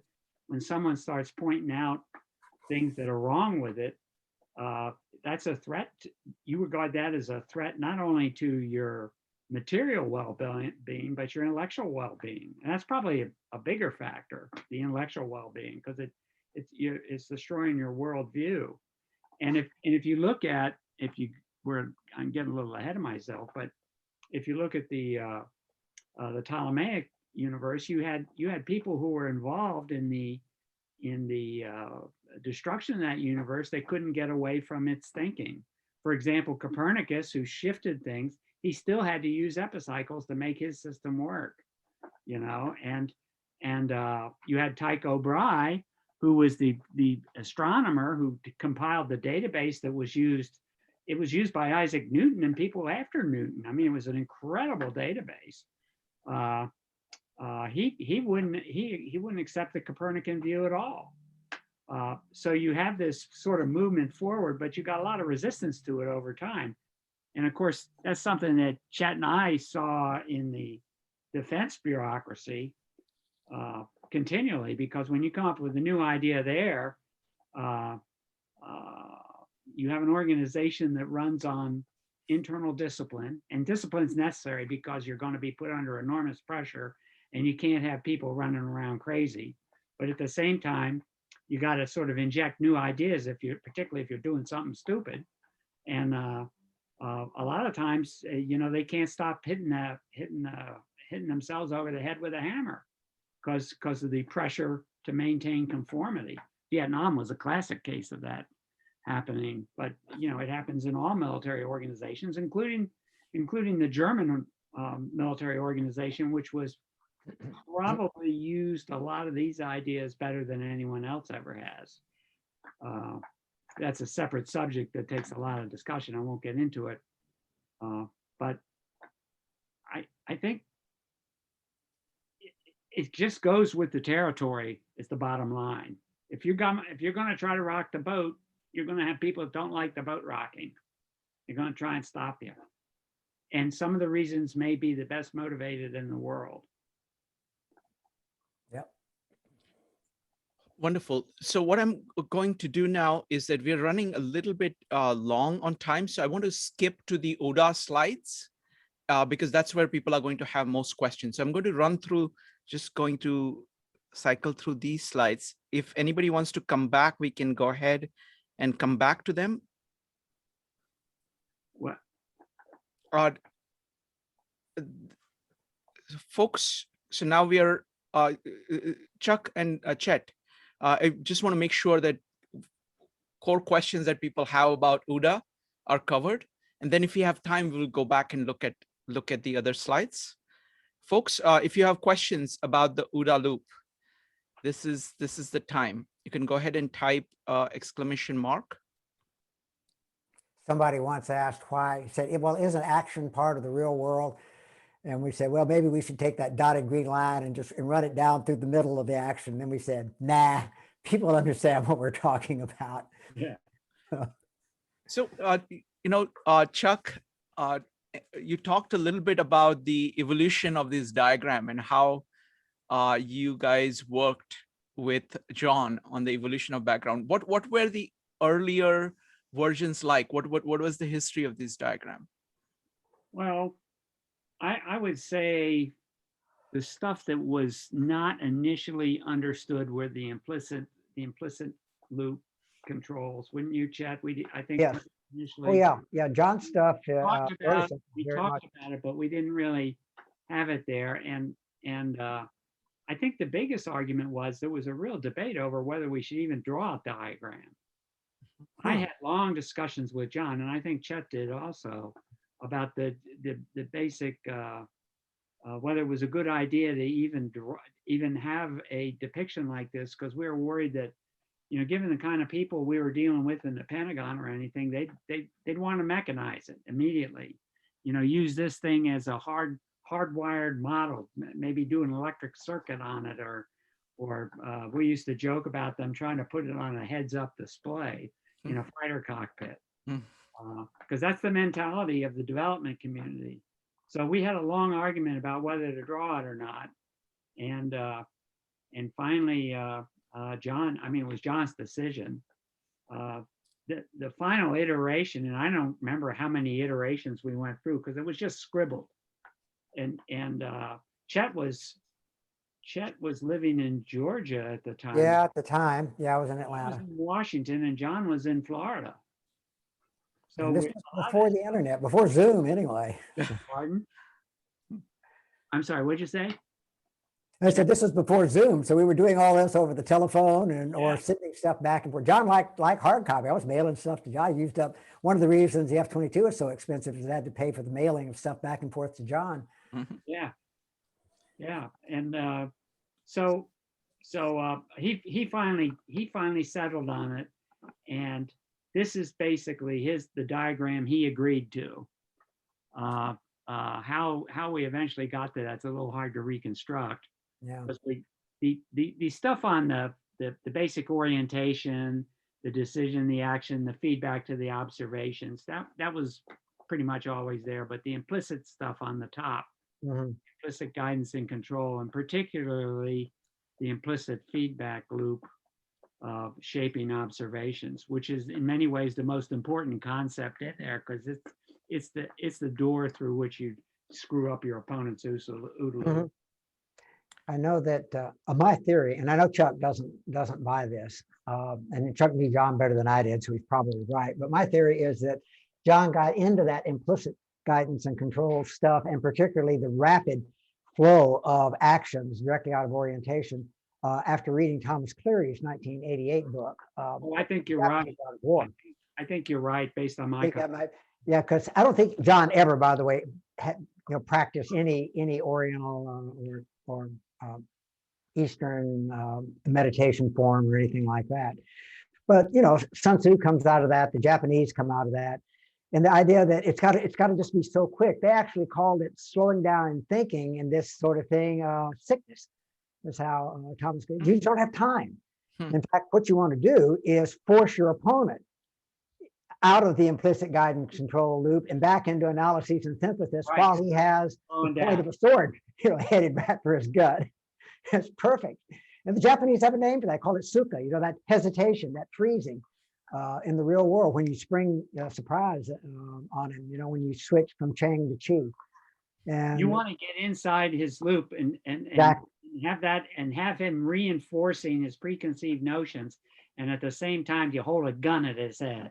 Which is why for a lot of times you don't want to act. As long as things are going good, as long as he's deceived, let him stay deceived. Yeah.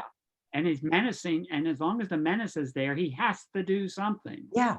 Yeah. And a menace plus ambiguity is a wonderful formula. It doesn't work. It just feeds on itself and multiplies itself.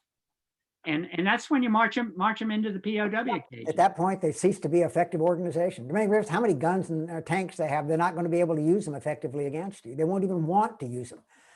Yeah. In fact, one of probably the best single example of this in military history is Napoleon's maneuver to Ulm, which was sort of like, it looks a little bit like the Schlieffen plan in World War I, except it went east rather than west.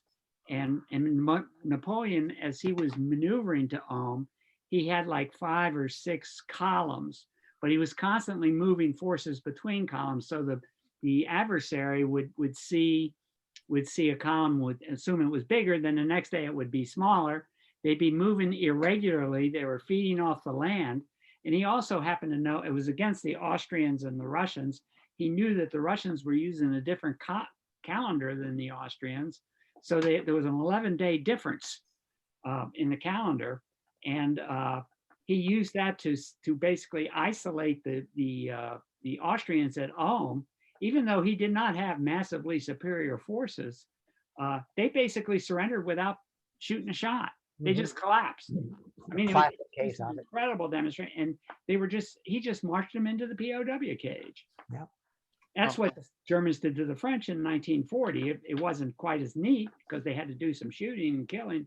But if you look at the casualties in the invasion of France in 1940, the French and the British had something like 3.3 million casualties The Germans had about 300,000, but of that number, over 3 million were POWs.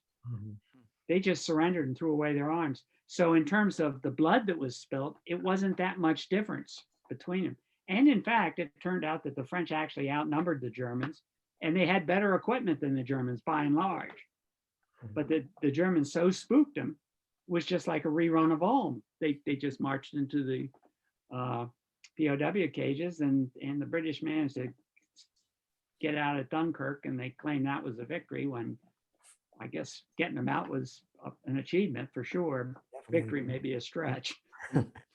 I want to ask a quick question on the implicit guidance and control.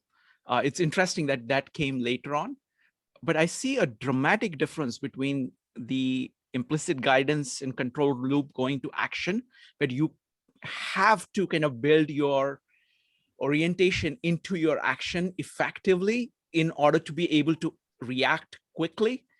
But at the same time, the implicit guidance and control that is going from orientation to observation is a very different character, because there you actually have to watch out of saying, okay, am I just seeing what I'm oriented to see, or am I actually seeing things? Well, that's precisely right. I mean, basically what you do, if you can force the guy, if you can force your opposition into acting in accordance with the feedback loop toward observations, he basically ends up seeing what he wants to see. You put him under menace, he sees what he wants to see, and he has no time to sort things out.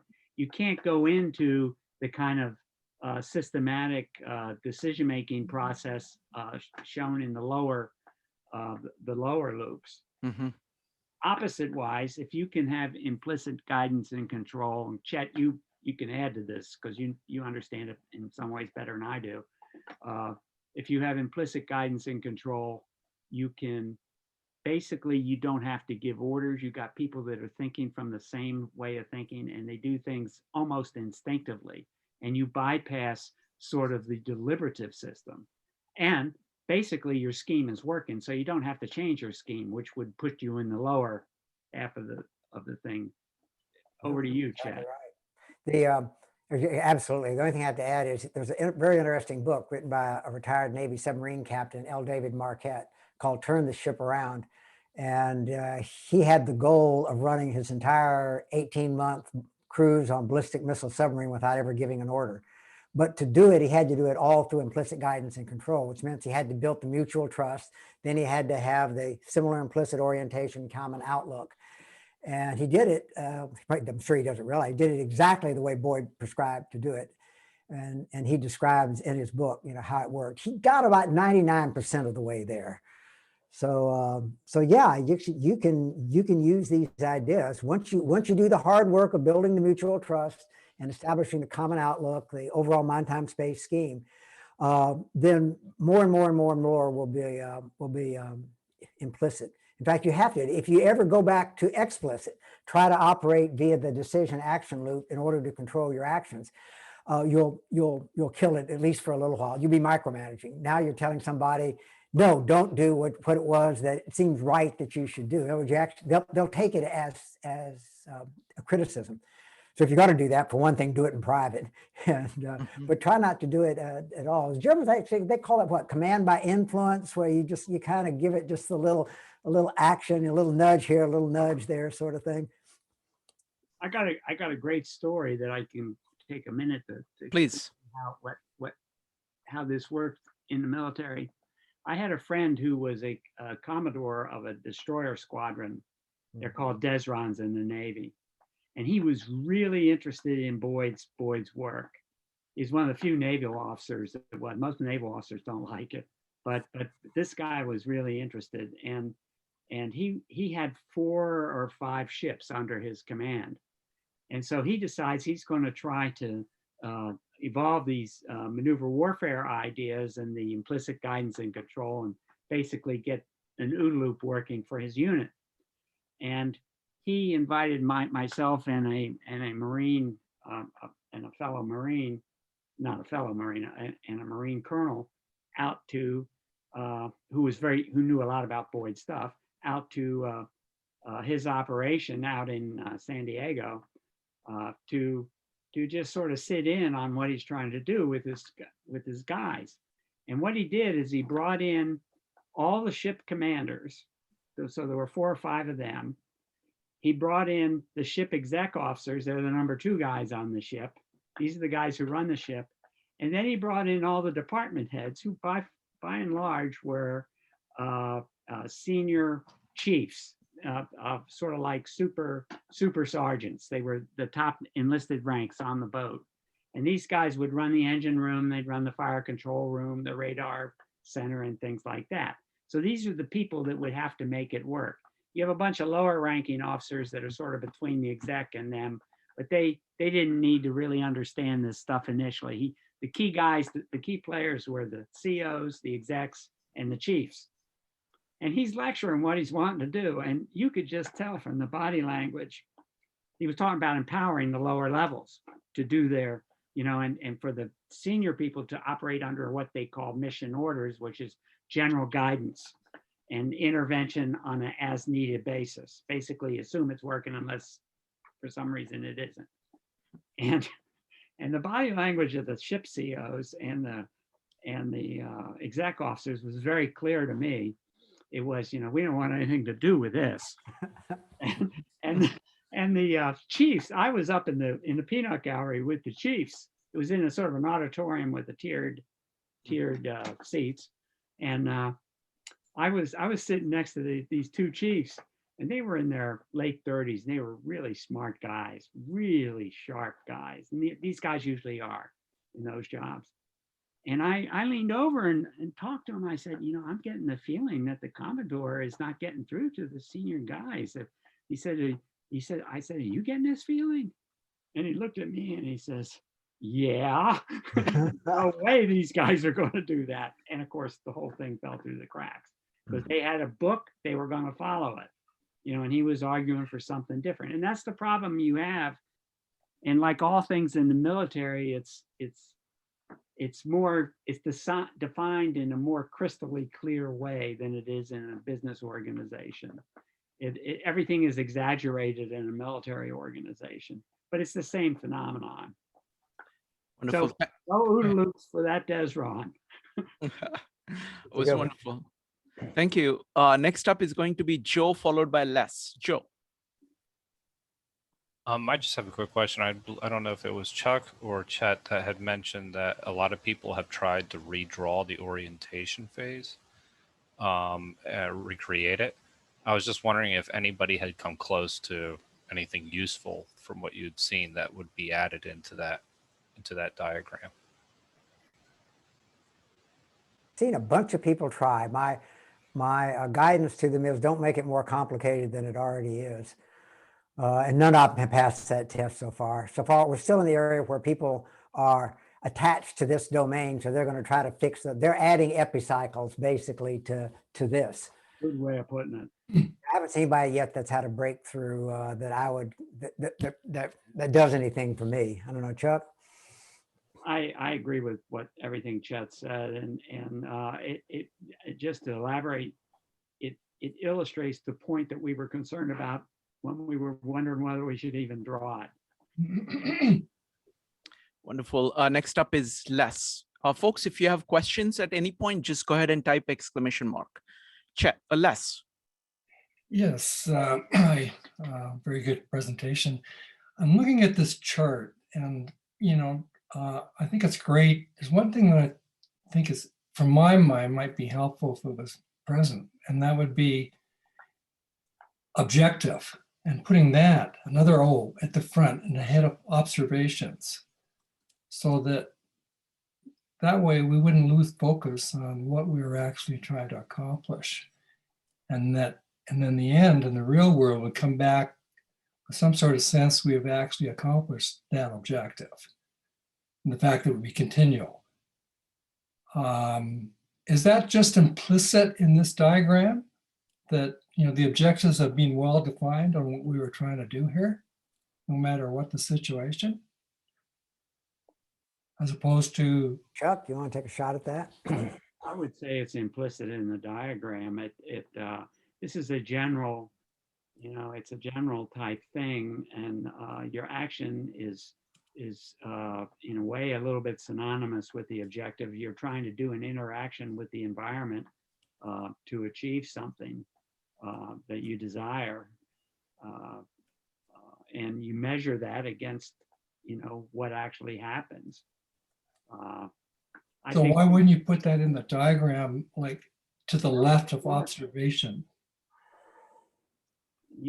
I guess you could put it in the You diagram. could stick it under analyses and synthesis if you wanted.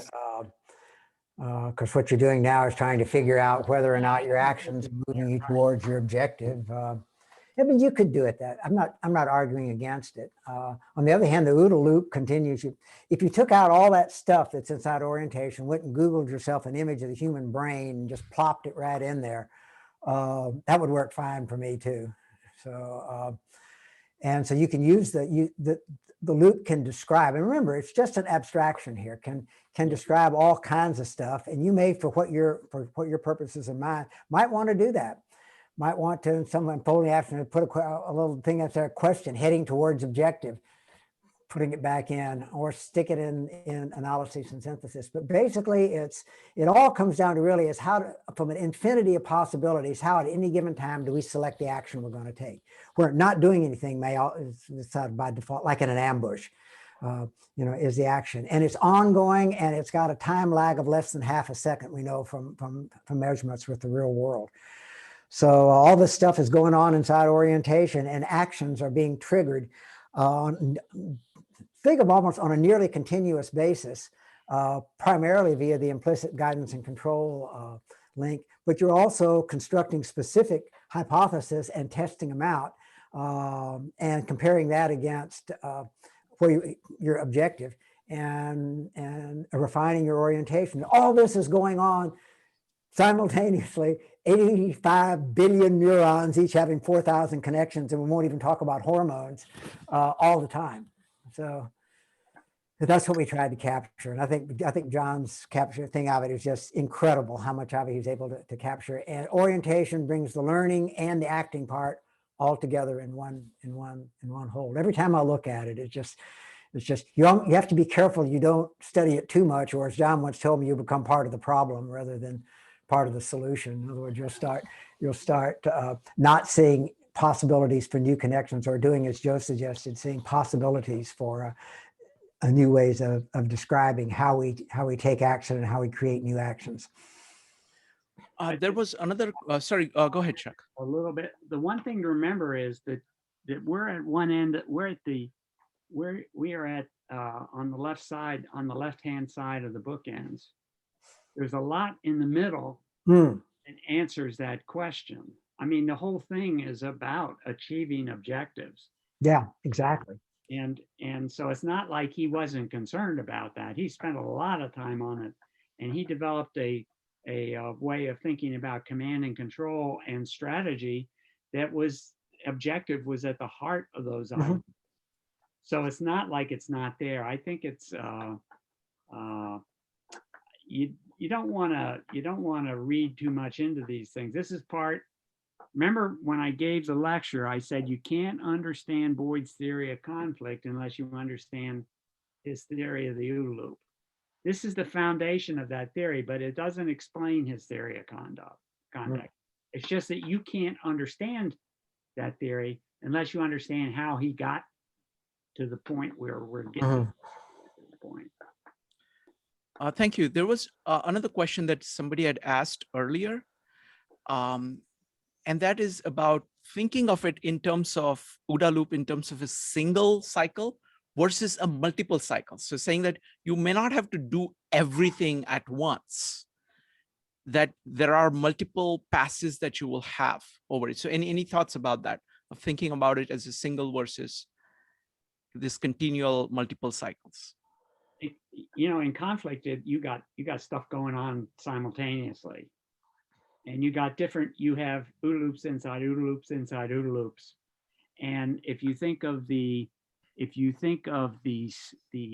speed of the loops and the breadth of the loops, smaller organizations like, say, a platoon has a much quicker OODA loop, but it's a far more constrained OODA loop in terms of the information that it's taking in. If you work your way up to the level of a division, it's a much more complex OODA loop, but it's also got a different time cycle. It's a slower time cycle.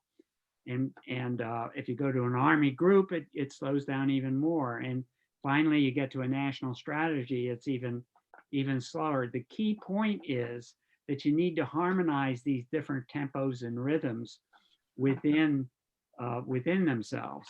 So, and what this way of thinking does is it enables you to come up with ideas for harmonizing those tempos and rhythms. And now I'm talking about the meat between the bookends. That's, in the end, I think you could almost summarize that space between the bookends as a treatise on how to harmonize the differing tempos and rhythms. Good way. I never thought of it that way. It's a good point. You know, it's other things too, but yeah, that's a very good. So I think, you know, we're talking about this thing abstractly, and we're talking about it. And, you know, if you look at the concrete examples I used in the briefing, the Ptolemaic universe is the most concrete example of how that evolved. That was a very deliberative scientific process. It may not have had an end state in mind. The end state was more knowledge of how the universe worked. That was the goal. It wasn't the goal to come up and justify the sun-centered universe. They're just trying to sort things out, and they knew what they were doing wasn't quite right. Wonderful. That was amazing. You know, the idea of harmonizing tempos is being. That's a big point. And John, by the way, when John came up with that, it was a real revelation. That and basically the way he learned it, I was there when the appreciation started to sink in.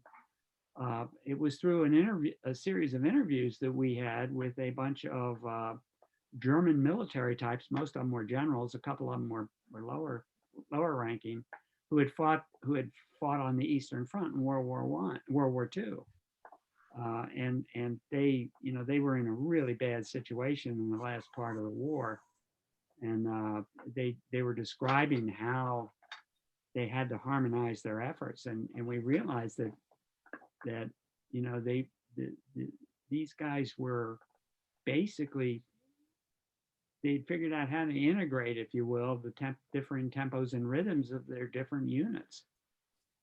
They still ended up losing, obviously, because they got rolled by vastly superior forces. But anyway, that was the source of it. And I remember when John first came up with the idea, it was a real revelation to him.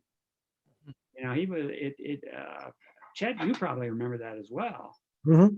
You're exactly right. Remember how that just reshaped his thinking about things? Yeah, and I think, unfortunately, I think it also maybe locked him a little bit into the circular loop for a while until he realized that if you try it the way, you're back to epicycles. There's got to be a better way to describe it, and yeah, this does that. That's a great way of thinking about it. It basically helped avoid the issue of plugging epicycles into the diagram. Wow. Yeah, because this applies to any level, but obviously an Army group commander can only eject new actions into the Army group on a fairly slow tempo because of all the stuff that then has to go on board. If he tries acting too fast, it just degenerates into chaos. You know, you get trapped between. There's many examples of where that happened.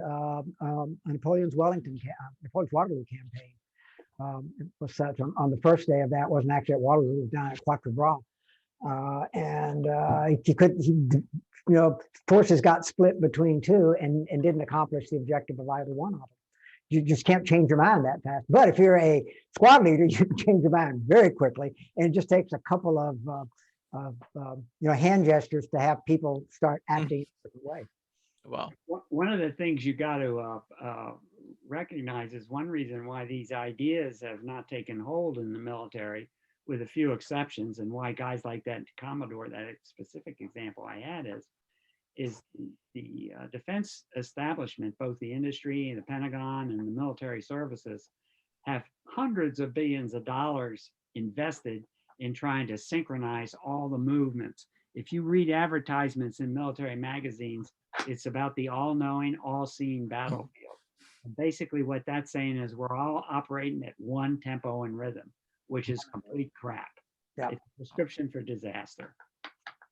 Wow. Wow. Excellent. Next up is going to be Jonathan, followed by Rupali. Jonathan.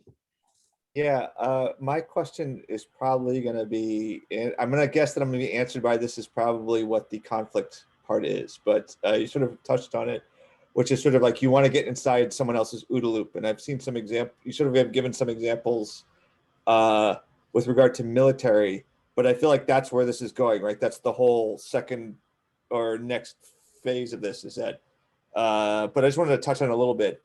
Is it that basically you want to prevent them from acting, and so it's that you're sort of disrupting their OODA loop so that they're sort of going back into the feedback cycle? I mean, I think that's what you're saying, but I just wanted to poke on that, and maybe if you could give like an example that's possibly non-military, maybe like a bureaucratic example if you have time. Thanks. Well, a classic one from a business is Detroit versus the Japanese automakers. Detroit's simple way to describe their orientation was basically pilot high, sell them cheap. And in fact, they actually commissioned MIT in the mid 1980s to do a study to prove that the Japanese were dumping cars in the United States below cost because nobody could make a car that good and sell it for that much and make money. Of course, what the MIT study did, the International Motor Vehicle Project, the exact opposite. And 10 years later, Detroit is still building cars essentially the same way they were 10 years earlier, even though by now their market share was down well under 50%. And then they started blinking out. You know, American Motors went, Daimler Chrysler got bought by, Chrysler got bought by Daimler and then chucked out by Daimler and bought by, who are they now? Renault, Peugeot, whatever, whoever they are. I keep getting all this stuff. GM has finally, I think, shut itself down and got small enough to where they're beginning to get the idea. They still build some good cars. But here we are, 25 years later, and their orientation has still really not completely changed. And again, if you look at the Consumer Reports or the J.D. Powers surveys, the Japanese are always right at the top. Toyota is always right up there. And then everybody competes for things down at the bottom. So, to me, that's just a wonderful, wonderful example of orientation being locked. And I think the reason is, and Chuck hit on it, if you want to make change, and particularly in a commercial organization where it's very easy to fire people, not that easy in the military, you can remove them from jobs sometimes, but basically you got to have a real good reason, court-martial, some regulation. But in the civilian world, it's employment at will. You can fire anybody basically anytime you want. The people that have to make the decision to make these changes are your C-suite, including the CIO and the vice presidents and directors. Okay, ask yourself, how did those people get into the position where they had the power to change? The current system. They became experts at working the current system. In their heart of hearts, in their orientation, in their inner compass, they don't see anything wrong with the current system. They see you as an upstart, like Chuck described John Boyd, a guy out. In fact, when Corm was writing his book and he was interviewing these generals that had fought with him, they all, just basically, John never flew a fighter in Vietnam. He didn't know what he was talking about. And John was pointing out, physics of fighter design and things he had experimented with and proven out at Nellis that worked and that fighter pilots had worked.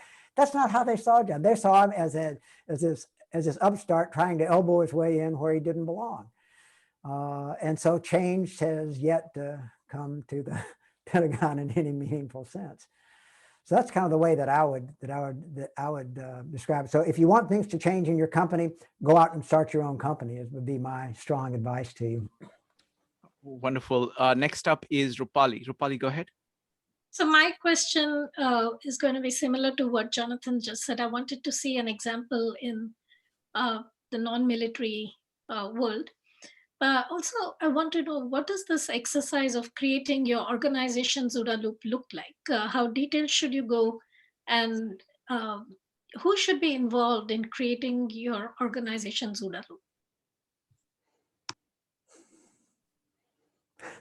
I'm not the guy to ask that. Yeah, question. John told me he did, there were he liked some organizations better than others, but he really wasn't interested in looking at an org chart. You look at how organizations like SpaceX evolved, that new book out, Liftoff. They started small and they kind of evolved by complex adaptive systems. Elon Musk was very, very careful in the people that he hired. He wanted people that basically could use their creativity and initiative. And yeah, he did a lot of mean things to them, but he also was very, very good at keeping them motivated. Over time, the organization kind of evolved. Now, Tom Peters has a theory that says no organization should be more than 500 people, and I understand where he's coming from on that. When it gets bigger than that, break it into smaller organizations and have it do its thing. So I don't know that there's any really good answer to that, so long as your organizations work according to the principles of an organizational culture, like the one that John pointed out. I mean, many different ways to describe it, but they all have this mutual trust, and they all have this notion of mission control, off Chuck's tactic. They all have the notion of making sure everybody understands what's most important at any given time, Schwerpunkt. And they all have the notions of encouraging people to develop their own competence to where it almost seems like magic, this intuitive feel into it. That's so important for self-esteem, to where people will take the initiative and will take risks to accomplish the organization's purpose.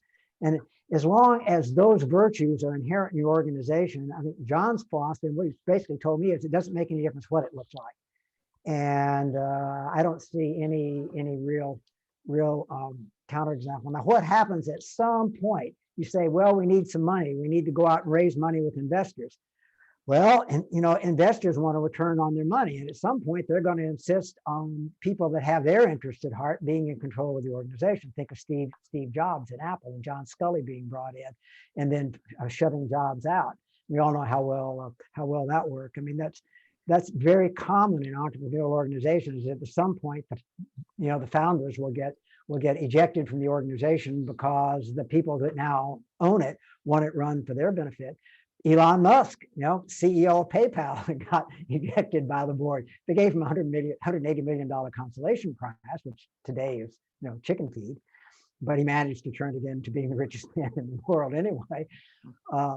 But the actual form of the organization, I think I agree with John, until the adults, quote, adults start taking over and start enforcing rules and regulations and dogma, and where the purpose of the manager start becoming ensuring that people adhere to these, which is kind of the definition of a manager versus a leader, is in some sense, a manager ensures that procedures and protocols are followed. And there's a lot of times when that's very important.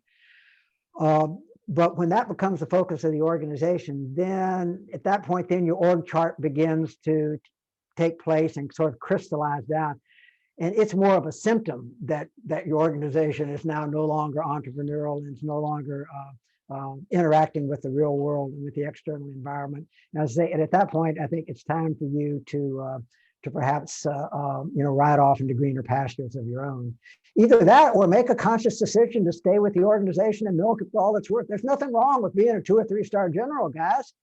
It's really, Chuck will tell you, it's a nice lifestyle, particularly at the Pentagon. Is that right, Chuck? It's hardly any better lifestyle in the world than a 3 or 4 star general at the Pentagon. When John said to be or to do, a lot of people took the to be, pin the stars on me, man. I'm all for it. Which is okay with John as long as you realize that's what you were doing. Get the hell out, because that's not the organization I'm running. Wonderful. So, long way to say is I don't think it makes any difference so long as you understand the basic principles and you understand that the organizational principles. If I could make a quick picture for my book, please. I try to describe a lot of what goes on between the 2 bookends in my book, Certain to Win.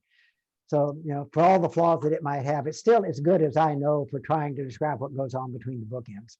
Please, could you speak a little bit more about your book? It's Certain to Win. It started in 1989, and I finally published it myself in 2004. I was not very good at finding an agent for it. John was involved very heavily in the early parts of it. He read all of the earlier drafts of it. About 1989, 1990 or so, I became convinced it wasn't going to get published. So I basically put it on ice, brought it out again. John really wanted the book completed because he wanted something other than the military to talk about his things. And we had a briefing called War, Chaos, and Business. And he kept having me continue to work on that briefing and send him copies and then to revise my book manuscript. I made another shot at getting it published in the mid-90s, again, totally unsuccessful. And even had Robert Coram helping me in the next go around in the early 2000s when he put me in touch with his agent, his publisher, and all of that. And even the fact that he was extremely successful, particularly at that point, Boyd Book had come out and was selling like hotcakes, still couldn't get the damn thing published. So I finally published it on my own. And by publishing it on my own, at least it was done the way I wanted it done. The German words stayed. That was the big objection. People didn't like a German word. Japanese words are fine, but they did not like the German words. So anyway, that's my long story of woe. So what we basically did was we started with this climate. The question that was just asked by Rupali there. And we took each of the elements of the climate and broke it down. And then we introduced the OODA loop. Then we went back to the climate and put the two together and said, all right, now particularly what can screw it up?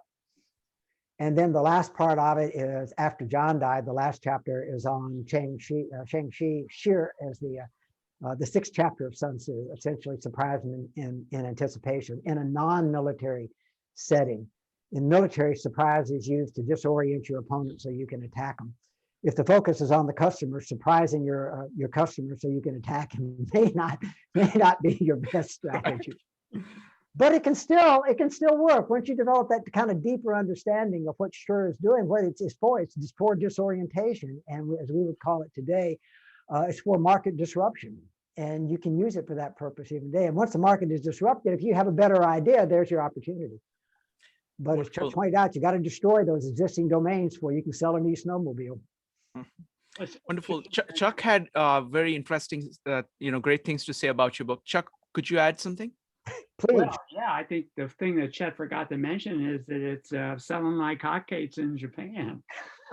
It is. It was more books in Japan than in the United States. In the Japanese translation of it. Yeah. Any of you speak Japanese? I went through it, couldn't find a mistake in it. But then thank you so much, Chuck. I know I can say with complete confidence that because I talked to John about this several times, is Chet is the only person that I know that has actually tried to take these ideas and apply them in an economic business sense. In a really serious way. There's a lot of buzzwords out there and people that are just trying to glom on it in a jazzy way. But Chet's the only one that has tried to develop this thing in a beyond what John had originally done it. He fleshed out the book. Chet does describe the bookends. I mean, the area between the bookends. That's what I'm going for. I'll say one other thing that also talks to RuPaul's question over on my website, and you can send out the thing slightly east of me.com. Under articles, there's a guy named Dean Lennane, and Dean Lennane was an early proponent of this stuff.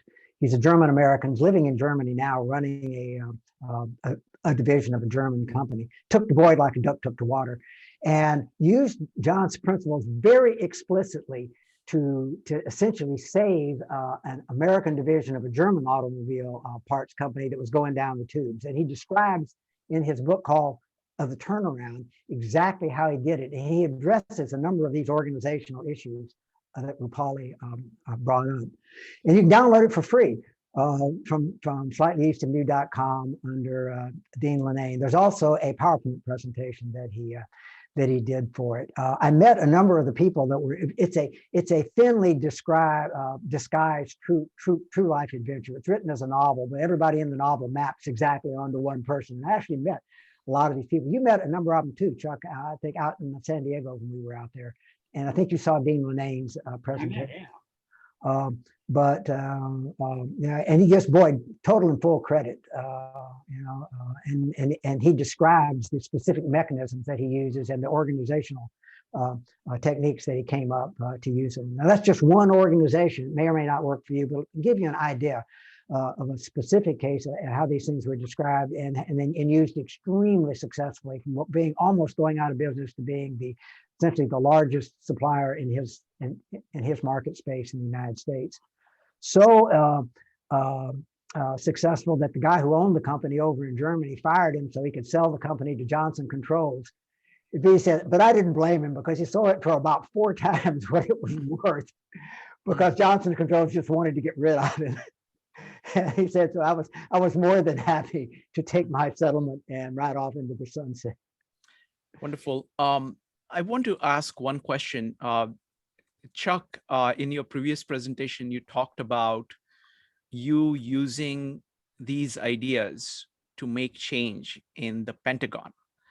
Now, that's a huge thing, because it's the largest organization. It's probably one of the most bureaucratic organizations, more set in their ways. So to have these bunch of, raggedy bunch of outsiders come in, whom the entire organization doesn't really like, and have them make that kind of a change to such a large organization, that is pretty incredible. So could you talk a little bit about that? We passed through. I'm not sure we changed that much, but we inflicted a lot of pain on as we went through. John was the leader of that, and he, in the group, which is explained pretty well, not completely, unfortunately, in Quorum's book. One of the problems that Quorum had writing the book was he basically likes to write in terms. He had written novels for a while, and he was a longtime friend of mine, and he likes to tell stories through people. And with a guy like John, it was a natural thing, but he couldn't describe the whole network, because it would just be too many people and it would overload everything. Mm-hmm. So he limited it and include. I felt like a lot of people who he didn't talk about should have been talked about, but he explained to me that no one's going to read it if I make it that complex, and I couldn't argue with that one way or the other. But John was a natural leader of the group, and he held no position. He was retired. He was only getting paid 1 day per pay period. That's every 2 weeks in the Pentagon. And he tried to work for free, but he couldn't keep his security clearance. So it's like the $1 a year man. He basically took one paycheck per pay period. Didn't even cash a lot of them. After he died, his wife had a whole bunch of uncashed checks. He was living off his colonel's retirement. And he basically was just doing it for free. And he was putting in 60-hour weeks. I was there. I saw it the whole time. We were in the same office. I actually I took Chet's place in that office. Chet had been in that office when I was in the Air Force, and he had moved on. And I ended up my slot. That's right. That's right. I ended up in your slot. I think Lou Finch did initially, and then me. It was that slot, and then Lou moved over did something else. Yeah, right. Yeah. But anyway, Chet and I never worked together, although we spent a lot of time working together. But yeah, it was good. And the thing about it was, I would say all of us had a great time. And the stories, I can certainly vouch for the accuracy of the stuff that is in Quorum's book. It isn't the total story, but it's what is there has happened. In fact, one of the interesting stories about that book is when the word got out that Quorum was writing that book. Chet mentioned earlier that a bunch of senior generals in the Air Force were getting upset. Well, one of the most senior generals in the Air Force, he was a 4-star general, former commander of a major air command. He was upset. He hated Boyd, and he was upset that the book was being written about Boyd, and he was pressuring Quorum to make the book about him instead.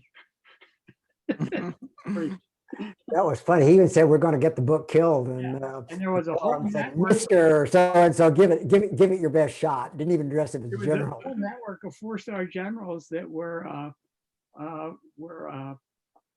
emailing each other about how to get quorum to change the book subject to Creech.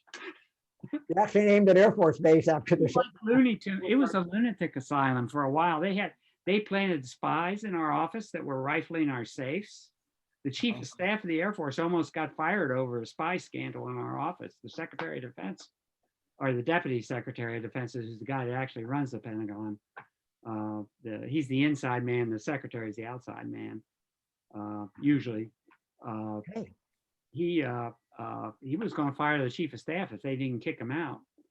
And we were able to pick the next Air Force officer that came to our office. So you had a bunch of civilians in the office of the Secretary of Defense running the Air Force personnel shop. Wow. Wow. So it was definitely a different world. Wow. Wonderful. All right, folks, this is the last chance to ask any questions. If anybody has any questions, general questions. So, so I want to say, I mean, this is just great because it's a deep epistemological issue. You know, it is a way of thinking, and you have to kind of marinate in it. You know, you have to kind of, because it's useless unless you can make it a part of you, like unless you kind of start working like that. So these presentations, these conversations are immensely helpful to me and a whole bunch of us. You know, we've been looking at John Boyd's work for about like 4 years or so in our meetups. Off and on, we would come back to it, but this, the quality of what you're doing here is just so incredible. So I'm very, very grateful. Thank you very much, folks. Thank you very much. This has been just sheer honor and sheer delight. So thanks, Chuck, and thanks, Chet.